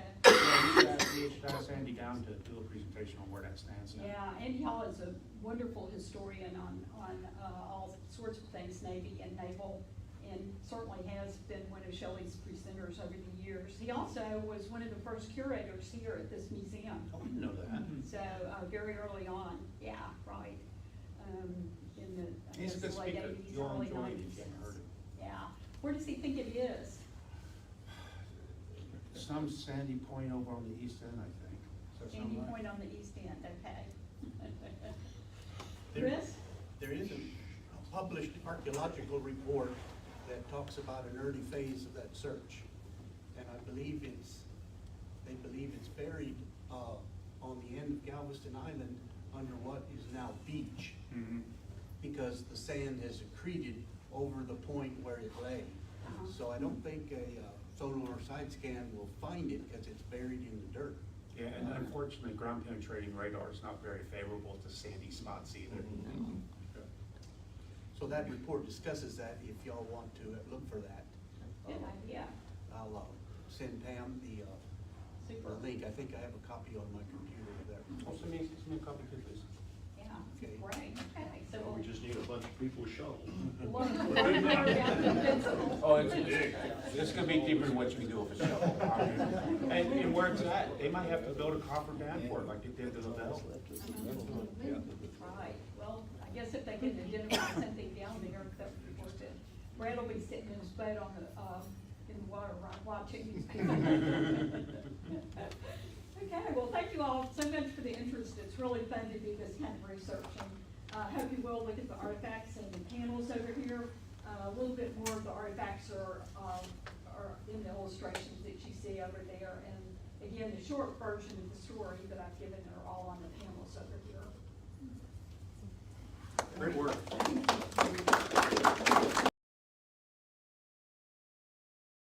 Chris Kneupper, he's going to be talking about the ports of the mouth of Brazos. All right, there he is. That's the vital rattle. And you come forward, you scallywags and scurvy sea dogs. Sit up here where you can see. Michael tells me that the Texas Navy sailors often were known for their long hair and unshaven face, but I don't quite have that today. Lights, please. Yes, I have a talk today about the things that happened at the mouth of the Brazos in the very early days. And I may surprise you with some of this information. I act as an advocate for those early days of history near where we live in Brazoria County.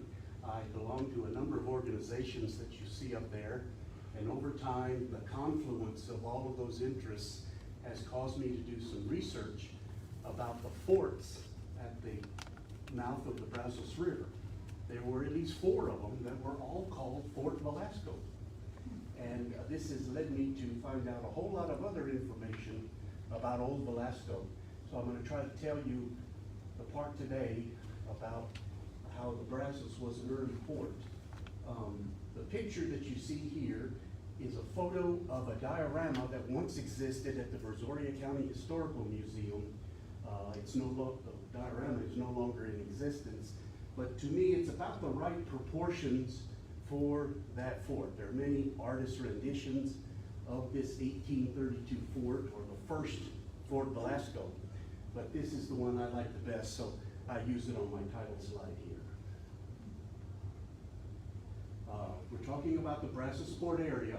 This is the area where today Freeport, Surfside Beach, Lake Jackson, Clute, and it basically is the area that surrounds the Brazos River as it went to the sea, okay? And came out here between what is now Surfside Beach and Quintana. Lake Jackson is here, Clute. Lake Jackson's up here. Freeport, let's see, is right in here. There are 2 big Dow chemical plants, one complex here and another complex right in here. So the area is heavily industrialized and has been modified over the years. For example, here's Oyster Creek. It used to come down here and flow directly into the Gulf. The Brazos did as I said. But in 1929, they put a dam in the river here and diverted it south.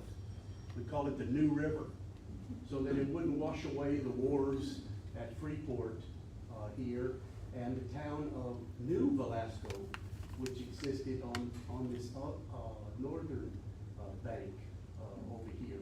Today, they've grown together, and in 1957, they had a vote, and the Freeporters outvoted the Velascoers, and the name Velasco disappeared from the maps. Okay, old Velasco used to exist here, but in the 1890s it was moved upriver a few miles, and then even that went out of existence in 1957. So that is where we're going to talk about today. Where to start the story? Well, let's start it here. One of the most important cartographers of the Spanish area was this guy named Jose de Avia. He was hired by this fella, Bernardo de Galvez. Perhaps you've heard of him. It's what Galveston is named after. He was the Spanish governor of Louisiana, and he hired this fella over 4 summer seasons to survey the coast from Tampico to Apalachicola, Florida. And what he did was he prepared detailed maps of any significant harbor or bay that he found. This is an image of the one for Matagorda Bay and Lavaca Bay, is what we call it today.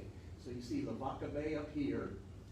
This is what used to be called Matagorda Bay, or still is, but he shows a reef here that made it very difficult to get over here to the mouth of the Colorado. And then in the period of the late 20s, early 1930s, the Colorado, which emptied into the upper part of this bay, was channelized across the island and into the Gulf. So it looks different today. You have Matagorda Bay and East Matagorda Bay as 2 separate bays today, but they were at this time one long bay. And what he did was he drew an image here of the Paso Caballo. You see how deep the entrance is, and this was what the Spanish and then the Mexicans called El Puerto de Matagorda. They did not refer to the Anglo-American town of Matagorda that was founded later at the mouth of the Colorado, and so sometimes history buffs get confused about those 2 different places on opposite ends of the bay. But this was important because he drew this Isla de San Luis, okay, named after Fort St. Louis, which is up the Garcitas Creek over here. He used these, I think there were about 50 of these, and he put them together in what he called a Portulana de la Admiral Septentrional, if I didn't butcher that too much. It was a portfolio of maps that were given secretly to Spanish captains, but they were never released publicly. But he never drew an overall map of the coast of Texas, but some years later, some did. In the Spanish Admiralty, this is one example that shows it from here. I think this is where the Rio Grande comes in, all the way over to where Florida begins. And this is the area of the Texas coast that I'll blow up right here. And you can see some things.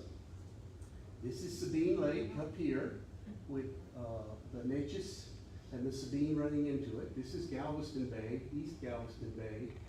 And then, looky here, West Galveston Bay, he has going all the way to Matagorda Bay. And there's Paso Caballo. You got one island running from one to the other. Isla de San Luis. That's why we have the San Luis Pass and San Luis Hotel and San Luis Island up by us when he's talking about Fort St. Louis down here. But apparently what he did was he surveyed from the south, reached this point about one summer, then took a break, sailed back to Louisiana, came back the next year, found West Galveston Island, and thought it was all the same island, and then started surveying this way. So this artifact of one big island was retained in maps of the Texas coast for years. Here's an interesting map found in the archive at Madrid, Spain, that shows all of New Spain in North America, focusing in on Texas. We see Bear here, and the Guadalupe, running into here, and the San Antonio River running into Matagorda Bay. They do have the Brazos. See, Jose de Avia missed the Colorado and the Brazos both. But they did include this. This is from 1817, running into a little bay, not true. And then the Trinidad coming down here to Galveston Bay, and look at that damn island. The one Isla de San Luis was retained in this map. This is a nice map showing the Camino Real, but precious few other details. So there was a poor understanding of coastal geography as Stephen F. Austin came to Texas to form his colony. One of the first ships to arrive was called the Lively. It was supposed to come to the mouth of the Colorado with the very first settlers for Austin's colony in December or November 1821. But he couldn't find the mouth of Banagorda Bay or the Colorado River. It was beset by bad weather and eventually limped into the mouth of the Brazos, where it dropped off some people on the Quintana side. It supposedly came with about 20 colonists and important supplies, actually going to meet Stephen at the mouth of the Colorado, but it never made it. The ship did return to Texas on the second voyage in 1822, but it was lost on West Galveston Island, but the people did eventually make it over to the mouth of the Colorado. Ships and colonists continued to arrive, and by the summer of 1824, the group that's known as the Old 300 had occupied much of the prime land along the lower Colorado and Brazos rivers. The Brazos River became the main port of entry for Stephen F. Austin and his colonists, although not the only one. In his early years here, in 1822, he drew this map. It's rich with geographic information about roads and Indian villages. But look at this, one island, Isla de San Luis, retained from, he probably saw some of those older Spanish maps, okay? This has got typographical information in the colors here, the forested areas versus others. Still, a very poor understanding of coastal geography. This was another version that he made. I believe this is in the National Archives, where the forested areas are green. You can see here the lower Colorado River, the Brazos and its branch, the Navasota.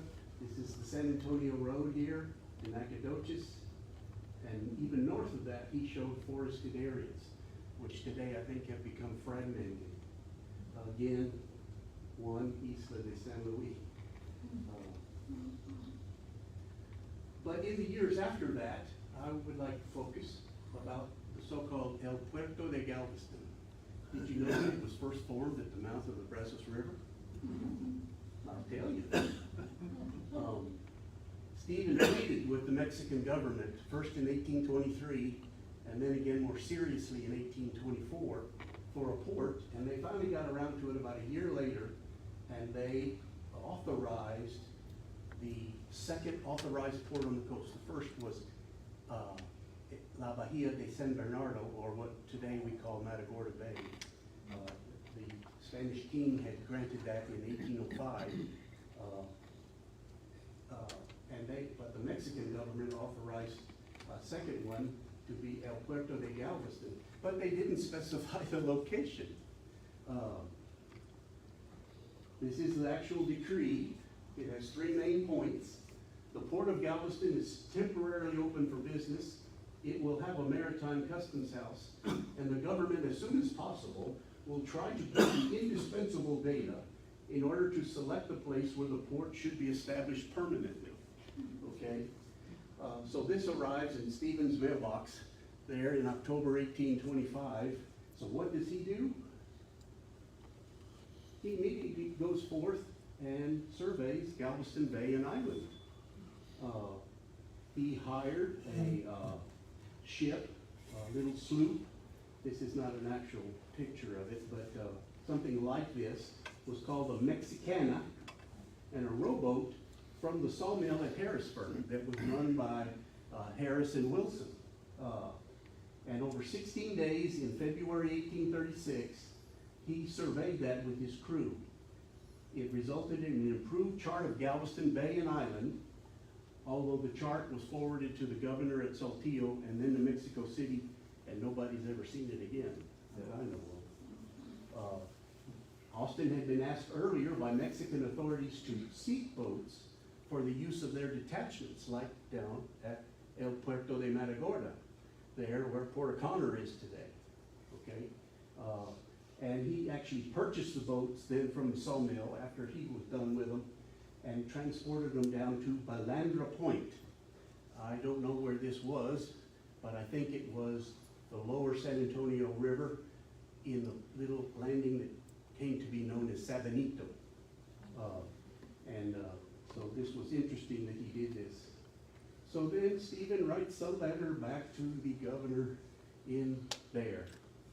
This is, you'll pardon me if I do read this because it makes some interesting points. I have not been able to find a site near the harbor or in all of Galveston Bay which meets all the circumstances necessary for the permanent establishment of a maritime town and customs house. The harbor itself is very safe and well sheltered, and entry is not difficult or dangerous for ships in 11 to 12 feet of water. But a pilot will always be needed. The whole of Galveston Island is so low that it is inundated by seawater whenever there are violent winds. The mainland above Point Bolivar is higher, but far removed from the port, and nowhere is there a stick of wood or permanent fresh water.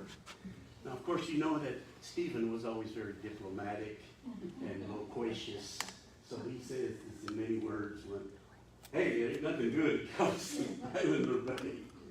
And he goes on to say, the mouth of the Brazos River has more advantages to establish the provisional customs, and for now it will be more comfortable for the inhabitants in general than any other point. It is located about 18 leagues west of Galveston and has from 7 to 10 feet of water on the bar, depending on whether it varies due to the growth of the river or the effect of the winds. It has enough wood and fresh water from the river. It is more in the center of the new colonies. It is populated.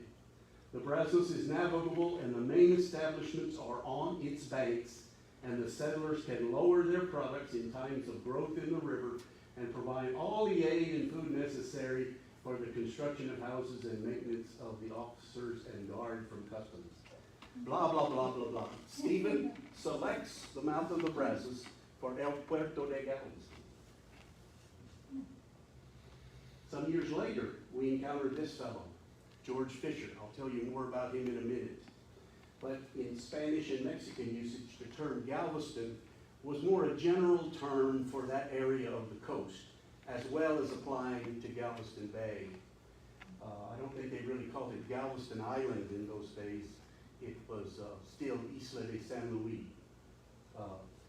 And George Fisher himself said in a letter, the Aduana Maritime de Galveston, the Customs House of Galveston, to include an extensive coast from the Sabine River to Matagorda Bay. So, you know, that's what they meant when they said El Puerto de Galveston. It could be anywhere in that area. And for the first few years, it was at the Brazos. This fellow, Manuel de Mier y Terran, was a very well-educated, talented young soldier who rose quickly in the ranks of the Mexican army to the level that I think we would call brigadier general. He was given a plum assignment in the year of 1827 to lead a boundary commission and scientific commission to Texas. And he spent almost the entire calendar year of 1828 in Texas. He traveled from the area down, where was that? I think Laredo over to San Antonio de Bear, and then to San Felipe de Austin, and then over to Nacogdoches. His purpose was to confirm the boundary that had been established with Spain in the Treaty of 1819. And also he brought along a geologist, a naturalist, and a artist, a map maker, an engineer, to do the scientific things. Those were his public objectives, but his private objective was to find out what the heck is happening in Texas. We've been hearing rumors that all these Anglo-Americans are moving in on Stephen F. Austin's colony, and they're not following the Mexican laws and customs and religion. So he wanted to secretly check this out. So he came to Texas, observing all of these things, and he was alarmed at what he found. You can say it, illegal immigrants.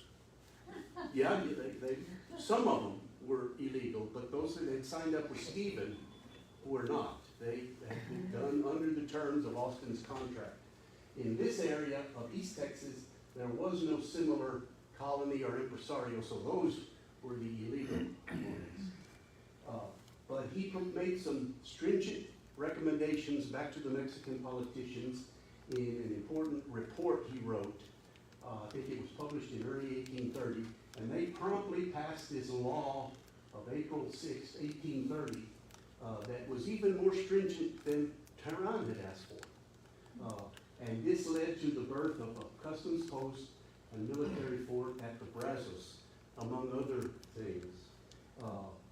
So this was greeted with derision by many of the existing Anglo-American settlers because it outlawed further immigration from the United States. It called for military occupation of Texas with, among other things, convicts as soldiers, okay, and other provisions. Segueing on, this is a map that was put together by Stephen F. Austin and Tehran. They compiled their geographic information and sent it off to a map maker in Philadelphia called Tanner. And in 1830, he published this first version of the map on the left. The area of our area is blown up here on the right. You can see that most of the settlement was rural at this point. This is the old fort where those first settlers of the Lively built a crude fort now called Richmond, okay? Brazoria, low on the Brazos. Matagorda, low on the Colorado. Harrisburg, up here on Buffalo Bayou. And of course, Stephen's capital, San Felipe de Austin, were small, new towns, very rustic, were the only towns to speak of in Austin's colony. Tehran had a plan to build these forts that you see in stars. There are 6 of them. Existing garrisons had existed at Bear in some number, and also La Bahia or Goliad, but a few years before 1830, they even posted a few soldiers up here at Nacogdoches. But he wanted to build 6 more forts to surround especially Austin's colony, the first of which in April of 1830 was Fort Tenochtitlan, high up on the Brazos, just outside of the boundary of Austin's colony, which was the San Antonio Road. The second one that he built a month later, Barranco, Colorado, here on the lower Lavaca, and the least known of all of these sites. In late 1830, they founded Fort Anahuac here on the northeast corner of Galveston Bay. In 1831, they built Fort Lipantilan here on the lower Nueces and Fort Tehran at an important road crossing up here south of Nacogdoches. And it wasn't until spring of 1832 that he finally built Fort Velasco here at the mouth of the Brazos on the left bank, the only one directly upon the coast. It was very difficult to live on the coast in those days. No fresh water, no game, no timber. It was hard to live there. And then this guy shows up, San Felipe de Austin, a fellow named George Fisher. He was a Serb, but he was sort of a scoundrel and a schemer. He had been in Mexico, and he convinced the government there in 1829 to appoint him the administrator of Aduana Maritime de Galveston. But late that year, that government got overthrown. I think it was the fellow Bustamante got overthrown, and he escaped Mexico, went to New Orleans in self-exile, met up with his family in Mississippi for a few months, and then he traveled by land over to San Felipe de Austin, and he announces to Stephen F. Austin, "Hey, I'm your new administrator for the Port of Galveston." He had no credentials, no money, no instructions, but he did claim he had permission of Lorenzo de Zavala, then the head of the cabinet for Mexico, and Stephen bought it. He believed him and allowed him to do that. The other authorities around Stephen also agreed to let him be that. So he quickly traveled to the mouth of the Brazos to establish this Galveston custom house. You can see here, this is an article where, in the San Felipe newspaper, it said, "This day I entered on the discharge of my duties as collector of the Maritime Customs House that is to be established in the port of Galveston," et cetera, et cetera. This is May 18th, 1830. And it is at Austin, or San Felipe de Austin. But by the June 5th, here he is at the mouth of the Brazos, on the 27th of May, I guess. And this is when it was first published in the paper. He wants proposals to build a brick house at the Brazos Bar of the best materials and workmanship. So he's already calling for bids on a brick customs house at the mouth of the Brazos. I think it says something here, also for building a lighthouse at the Brazos Bar and one on Galveston Island, according to the model to be seen at the same places. Proposals are being accepted, et cetera, et cetera. This guy likes to publish. He says, "Notice is hereby given to captains, masters, owners, and commanders of vessels that you have to enter your manifest to me." He has another one here. "Signals for the mouth of the Brazos River. What kind of flag you fly and how you fly it determines whether they should come in or ask for a pilot." Again, Bar of the Brazos, Bar of the Brazos, Customs House, Galveston. Okay, so you can see how I believe that the port of Galveston was first established at the Brazos. This paper, 2 copies of which was a weekly paper, 2 copies are sent to Tehran, headquarters at Matamoros. He gets wind of this guy from the opposing party showing up in Texas in his jurisdiction. He is the military and political chief, and he wants to know what the heck is going on. So he writes a letter and suspends Fisher, says, "No, that law of 1830 granted the Texans 4 years of duty-free imports. What are you doing here just after we passed it, forming a customs house? You are suspended." It's a little more complicated than that. I'll give you some pieces of it here in a minute. But he declined to follow Tehran's orders. He hung around in Texas writing letters back to Tehran and other Mexican officials arguing to keep his position. He even seized a schooner that came in. You see, it was full of tobacco, which was illegal at that time. That is, the importation of tobacco was illegal. And he seized it at the mouth of the Brazos on the evening of the 1st of June, 1830. And he was importing both what they call low quality, meaning powdered, and high quality, meaning bales of tobacco. And he had to personally guard the vessel for much of the month of June, and he really didn't get Tehran's letter until the end of that month. But again, like I said, he lingered in Texas. He even tried to get a grant of land from Stephen F. Austin. And the ship was sent to Matagorda Bay, where it picked up some products, went to Veracruz to sell it, to recoup the fine for sending that tobacco. There's even a little newspaper article about it. "We also learned that some smuggled tobacco has been seized on the coast by the collector of Galveston. This is as it should be." Okay, and he goes on to support, what he had done in the newspaper. But eventually Tehran sent him a no-nonsense nastygram and said, "You are suspended, you will evade my orders, for no reason, and you will report to Matamoros." So eventually he did. But to segue a little bit over to Fort Anahuac, this was founded in late 1830. It was there at the mouth of the Trinity River.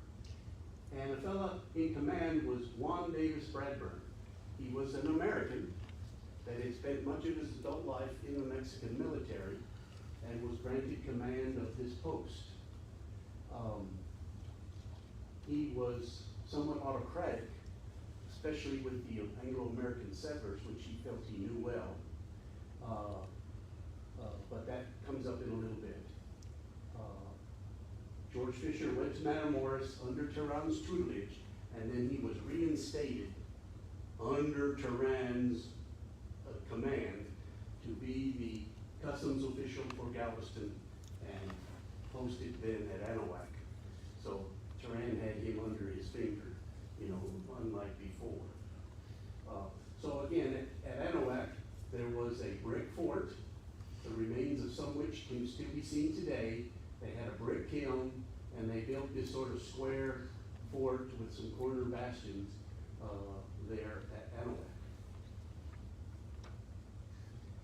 This is an inset in David Bird's 1833 map, but it shows Anahuac here and what is sometimes called Trinity Bay. And look here. Look at that string of oyster shell islands sealing off Trinity Bay from Galveston Bays in here.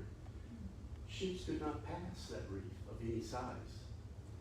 Fisher insisted that the ships come visit him in Anahuac to get their clearances for leaving or entering Texas, especially at the Brazos. But no ship of any size could reach there. And it was hard. Brazos is a little over here. It was hard to hike this area to reach Anahuac.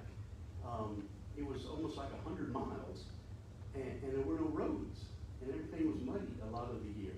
So the people at the Brazos didn't take to this very easily.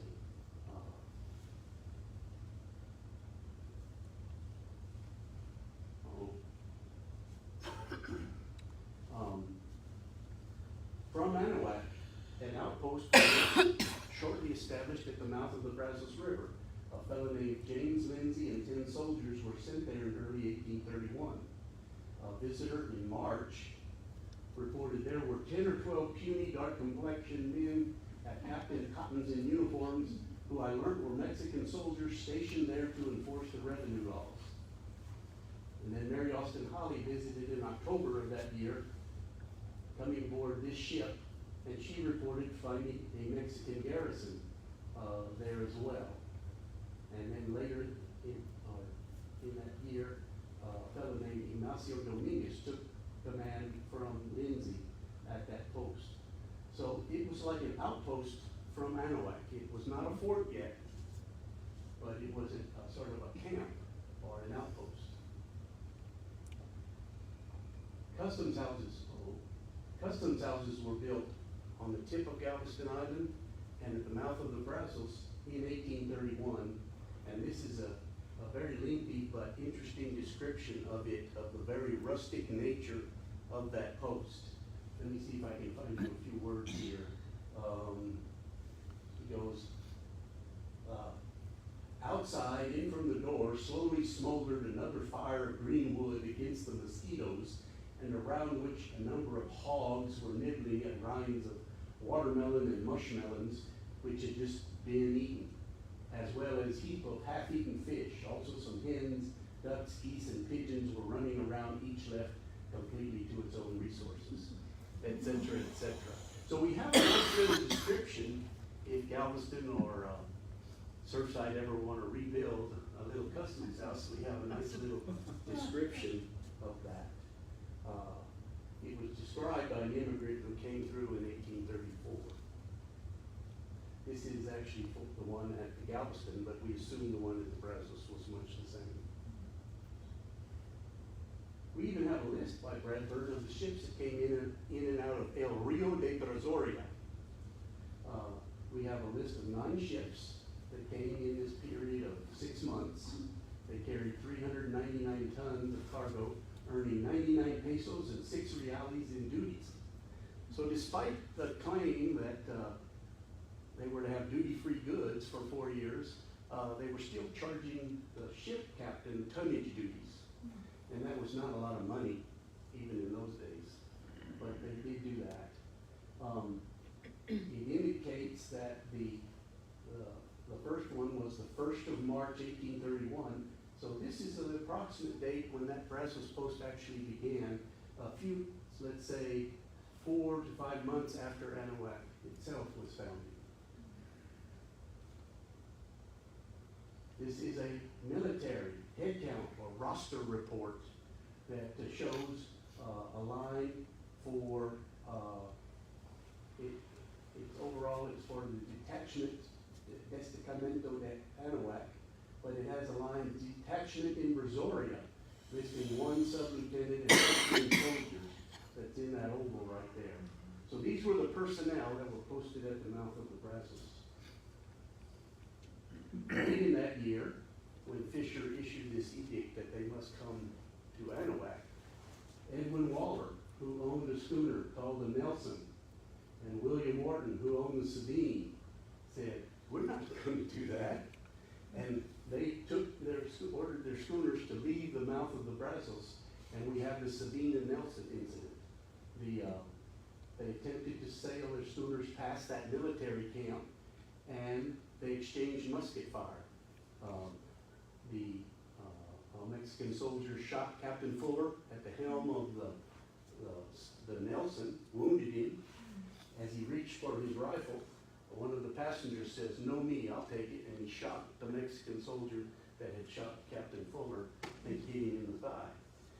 No fatalities, but this was the first example of anti-government bloodshed leading up to the Texas Revolution. All of this stuff is happening at the mouth of the Brazos. Okay. They built a second house, customs house, in 1832. Again, they hired the people at the Harrisburg sawmill.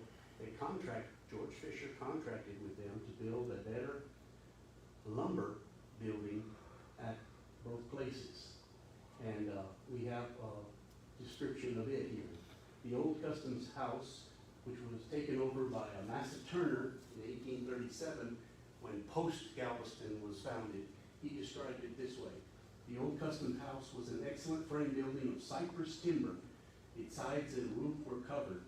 There was no joist or floor above or below, no windows or doors. But with the lumber I had brought, it was soon made into a comfortable, if not elegant, residence.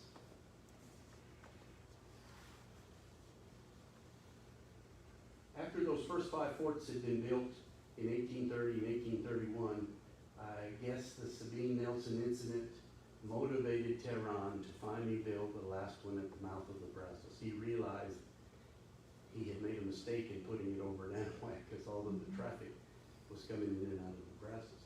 So he called for a lieutenant colonel, Domingo de Ugartechea, to come to Anahuac on the Topaz, and he came with 86 soldiers and some artillerymen. He stayed there a while, and he utilized the gunpowder supply and other supplies to stage for a trip over to the Brazos, which he did in April. In April, Juan Davis Bradburn is the first one to mention the name, and he called it Fortaleza de Velasco. Okay? Ugartechea arrived a month later with 100 soldiers, 17 artillerymen, and wooden pickets harvested along the lower Trinity. The Topaz grounded on the Brazos bar.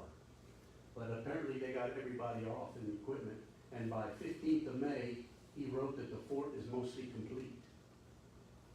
And he even writes that he has some trouble with desertions. So he had a month, and he had less probably than 100 guys, so he can't have built a big fort. It was constructed in this month of April to June 1832. It was a circular palisade fort with a central cannon bastion.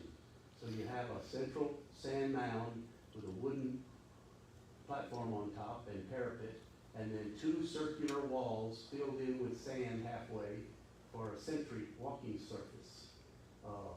This is a picture of a map drawn in 1836 that shows what appears to be the remains of that fort. This is a drawing found in Stephen F. Austin's papers, but does not appear to be a direct design for Fort Velasco. It was actually earlier. This is another diorama that was once built for the Brazoria County Historical Museum here. No sooner than it had been built, Bradburn over there at Anahuac put some people in jail over there for just talking back to him. He thought he was the military commander and chief authority in that district. And John Austin, who is pictured here, this is an artist interpretation, was the alcalde and head of the militia at Brazoria. So he went over there with his militia to get those guys out of jail. And thought they had a deal. But Bradburn reneged on that. Instead, captured supplies, especially gunpowder, went back in his fort and holed up. So Austin figured he was going to have to go over there with cannon. He returned to Brazoria, got the cannon out of storage, put them on board a schooner called the Brazoria, and went to sail over there to reduce Fort Anahuac. But Ugarte had been given direct orders to support Bradburn. He apparently was an older man, sort of a gentleman soldier. He had made friends with everybody in the Brazos district, but he told John Austin, I'm sorry, I have been given orders, I must oppose your passage. So Austin realized he was going to have to reduce Fort Velasco before he just get to Anahuac. So thus ensued the Battle of Velasco in late June 1832. The battle plan was to come down the river with the Brazoria, bombard the fort, cause the Mexican soldiers to retreat into the fort. The land forces in the darkness would come and dig trenches. They carried wooden planks for parapets, and another group went over and hid in the driftwood along the beach. This one was under Henry Stevenson Brown. This is an actual oil painting of him. James Russell was on command of the Brazoria and its militia. Things didn't go according to plan. The schooner was hit and grounded. The soldiers here were ordered not to put powder in their pan of their flintlocks, but one did. Came, shot off about midnight, and alerted the Mexicans to their presence, at which firing began in the darkness. Not very accurate. The Mexicans had a swivel gun on the north wall, right opposite these trenches. It shot a ball about the size of a ping pong ball, and it tore up those parapets and caused a lot of casualties here. Not so much over here. Dawn came, accuracy improved. The Texans were picking off the Mexican soldiers as they stuck their heads above the wall or tried to stand on the central mound here. There's even a story about Ugarte climbed up on the parapet and himself manned the cannon. And the Texans were so impressed with his bravery that they declined to shoot his head off. They yelled out, "Viva la Constitution de 1824!" And the Mexican soldiers yelled back something similar. Okay, but he survived, but a lot of his men didn't. Rain shower came mid-morning, wet their powder, enforced a truce, sort of. The Mexicans braced for the final assault, but instead the Texans offered a real truce. And Garchachea, realizing he was virtually out of ammunition, agreed to a peaceful capitulation. He was to be sent back to Mexico on a ship with his troops, but there was none available, so they actually had to walk back over the course of the next several months. There were widely varying reports of casualties, but we think there were about a dozen killed on each side, perhaps many more wounded. Some years later, this historian, he's the one who built the Texas-Mexican Railway through Brazoria County, said this: "While the Battle of Velasco has not received much of a place in Texas history, there is no denying this was the same funnel-shaped war cloud that a few years hence was to sweep over the swamps of San Jacinto." So some people claim this as the first battle of the Texas Revolution. It was not that in full because they were not seeking independence. They were just rebelling against Bradburn, who was of the party of Bustamante, I think, or the one that followed Bustamante, and they identified with Santa Anna, of all things. At that time, he was executing a revolution in Mexico as a liberal, as a federalist, trying to get power. Of course, you know the story. Once he did, he turned dictator. But at that time, the Texans identified with him. Okay. Where was this fort? This is an 1837 map of Velasco. Arrow shows Monument Square, blown up here. For many decades, we believe this must be the location of the fort. I mean, what else would you commemorate in 1837 Velasco? But I always had a hard time swallowing that. Because why would Texans of 1837, 1 year removed from Alamo, 1 year removed from Goliad, build a monument to a Mexican fort, okay, that was there for like a month or two? We found, doing a deep dive into research, we found documents that said the Shannon property, these two lots here, the elderly widow Shannon always claimed that her property was the site of the Mexican fort. This property was the Archer House property. The deed, when this was sold in 1845, says those lots next to the old fort. Okay, so I never actually bought that it was in Monument Square. And then about 5 years ago, was it Michael? 6 years ago, Michael found an old newspaper article published in Little Rock, Arkansas, that described how a monument was to be created by the survivors of the battle for the fatalities. A monument in Monument Square. This is where the dead are buried of the battle. Texian militia dead, those dozen dead are buried here, not the location of the fort. The fort was across here, it was right here. The trenches that they built were right here. They were buried where they died. That's what the monument was for. A light bulb went on in our head. That's what Monument Square was. In the year 2020, we did a geophysical survey of this area in here, and lo and behold, we found builders' trenches of a circular fort right there where the Shannon house had been. Mrs. Shannon was right the whole time. Also in this map, you'll see a Republic of Texas battery here on the corner, cattywampus from where the 1832 fort was. And this was built during the Texas Revolution by the Texas Revolutionary Army. Edward Harcourt, excuse me. Man, I'm getting way out of line.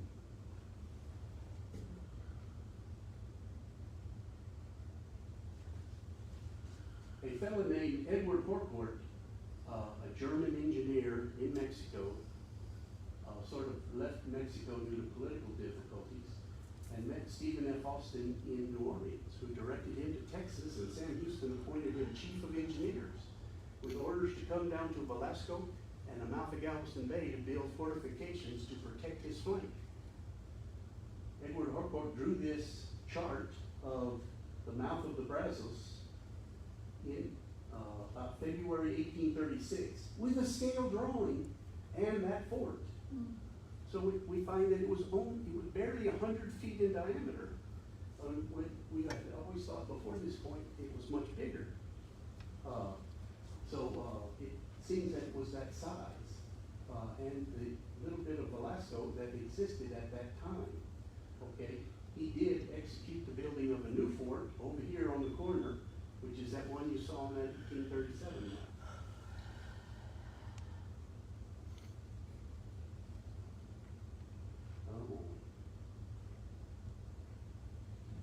Sorry.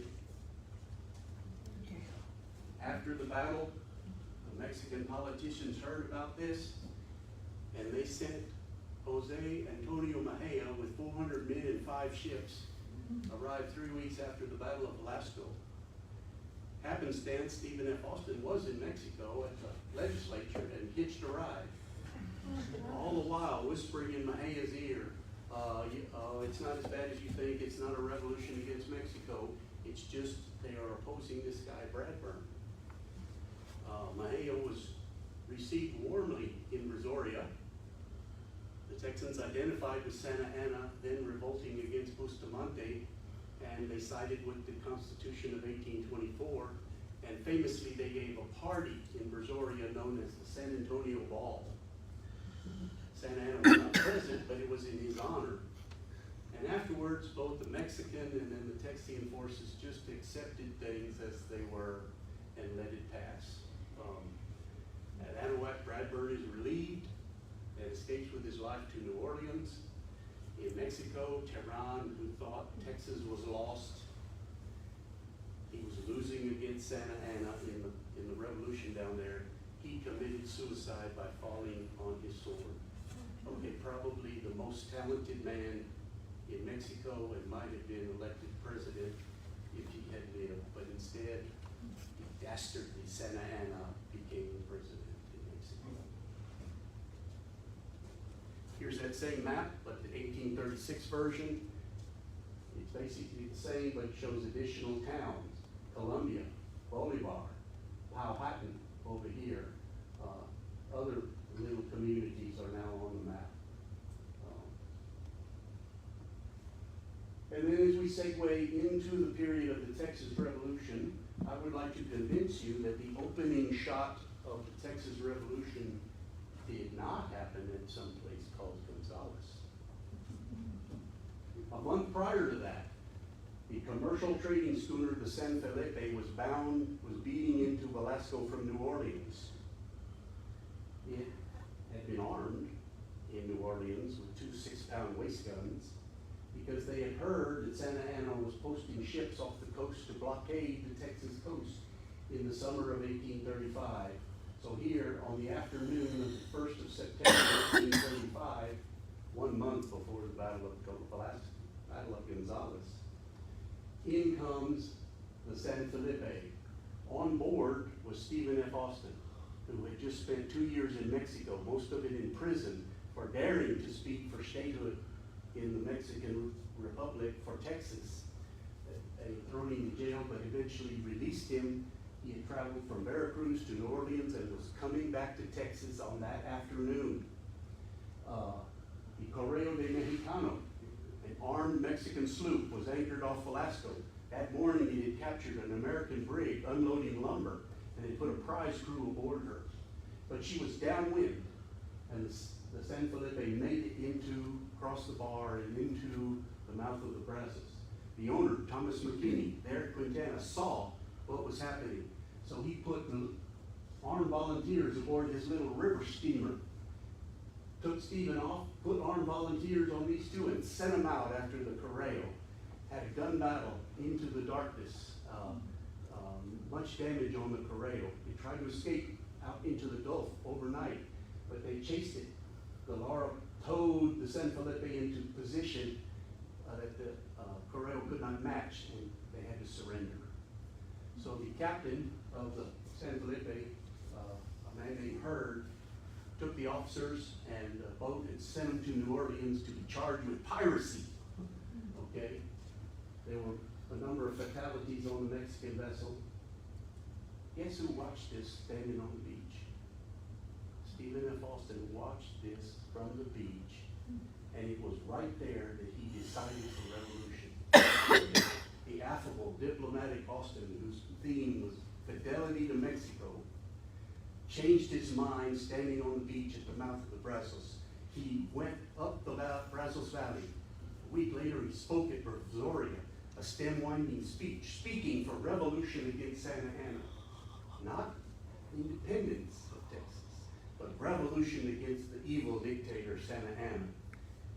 Word got in the newspaper, found its way to a place called Gonzales, and motivated those people to defy the Mexican cavalry there at the Battle of Gonzales on the 1st of October. It inflamed the whole area. This is the important cause of the Texas Revolution, not so much the Battle of Gonzales. That's my story, and I'm sticking to it.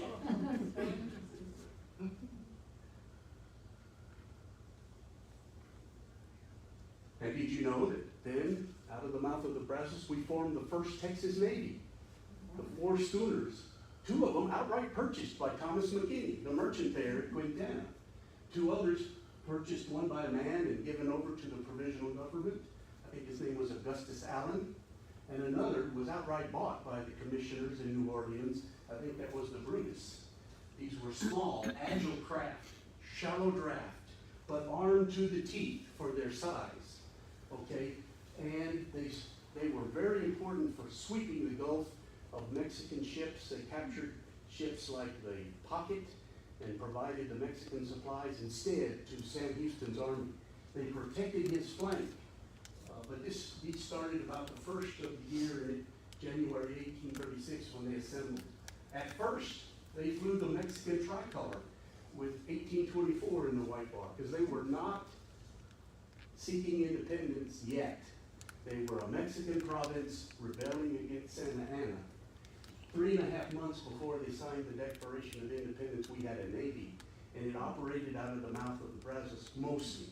There was no real port there, so you couldn't call it a home port, but it was their major port there. So that's how this ties in today to Texas Navy Day.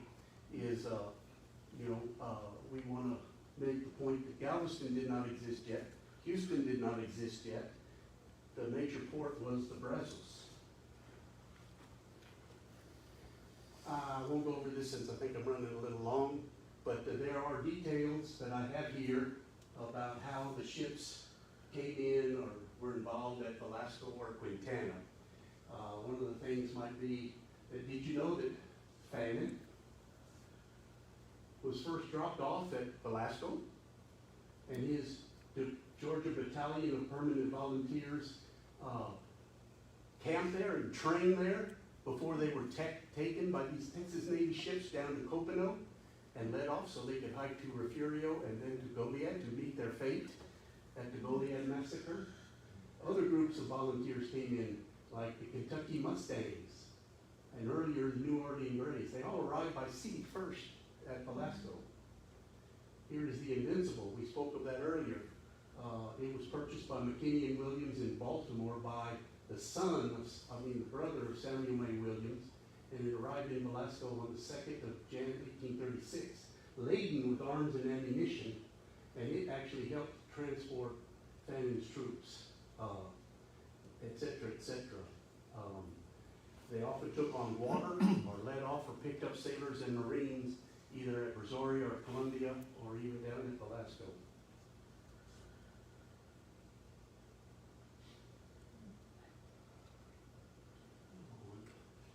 I'm sorry, folks. The battery may be running out. Here's an interesting quote from the first published article about the Texas Navy in the Texas Almanac of 1860. For the purposes of facilitating the supply and control of the vessels, the government commissioned Thomas F. McKinney, a captain in the Navy, with the authority similar to that vested in a secretary of the Navy. He then resided at the mouth of the Brazos de Dios, the usual naval rendezvous and most frequented port of entry for Texas. And he, in fact, was suggested as a captain for the Invincible, but he appointed Jeremiah Brown instead, a mariner at Velasco, and his brother, William S. Brown, as the captains of the Invincible and the Liberty. Like my hat, the Liberty. So that McKinney could act as an agent for the cause.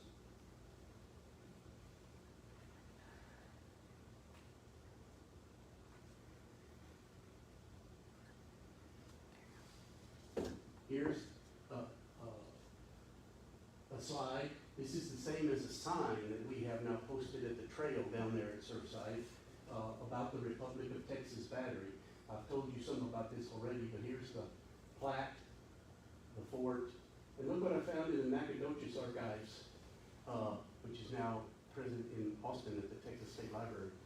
Some polygon-shaped fort said it's Fort Velasco. Couldn't be later than 1836. This is a drawing of that fort. And the 4 main platforms that it had.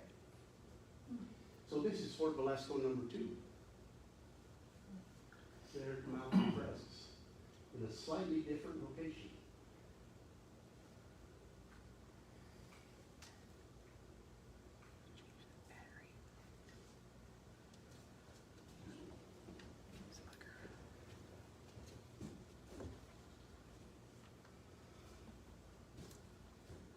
This is a picture of a house published in 1832 as the first capital of Texas at Old Velasco. Did you know that after the Battle of San Jacinto, the government came from Galveston Island, not a city yet, not a port yet, to encamp in this two-story house, which is actually owned by Jeremiah Brown and his brother-in-law Isaac Hoskins. And they occupied that until October of 1836, when they moved to West Columbia. These are some pictures of the men that held those executive positions. They issued money from Velasco. They flew these flags over that hotel. So this was the first capital after San Jacinto, was at Velasco.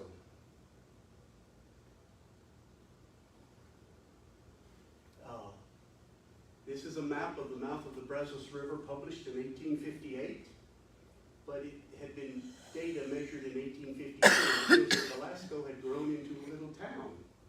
Here's the Monument Square, still open.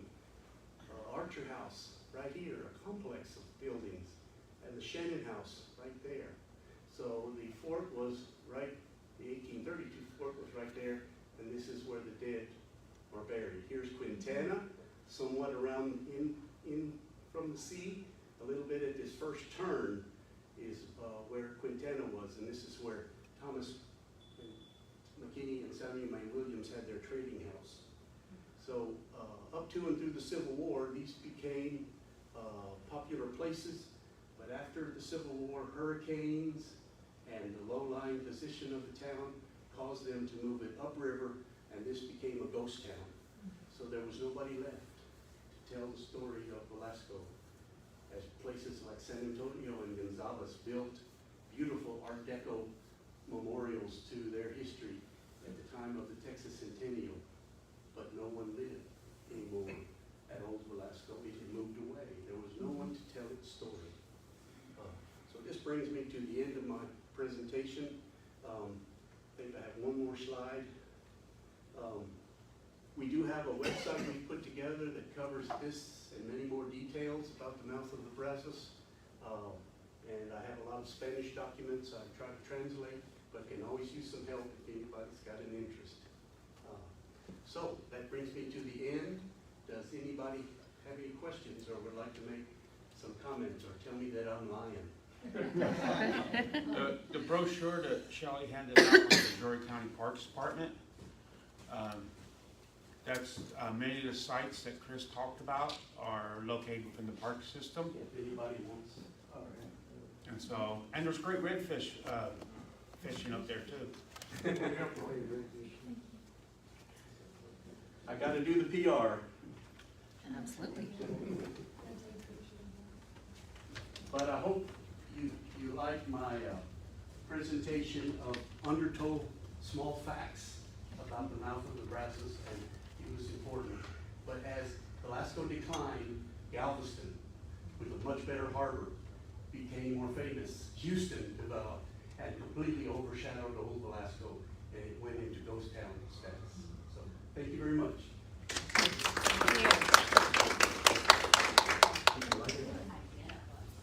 Question?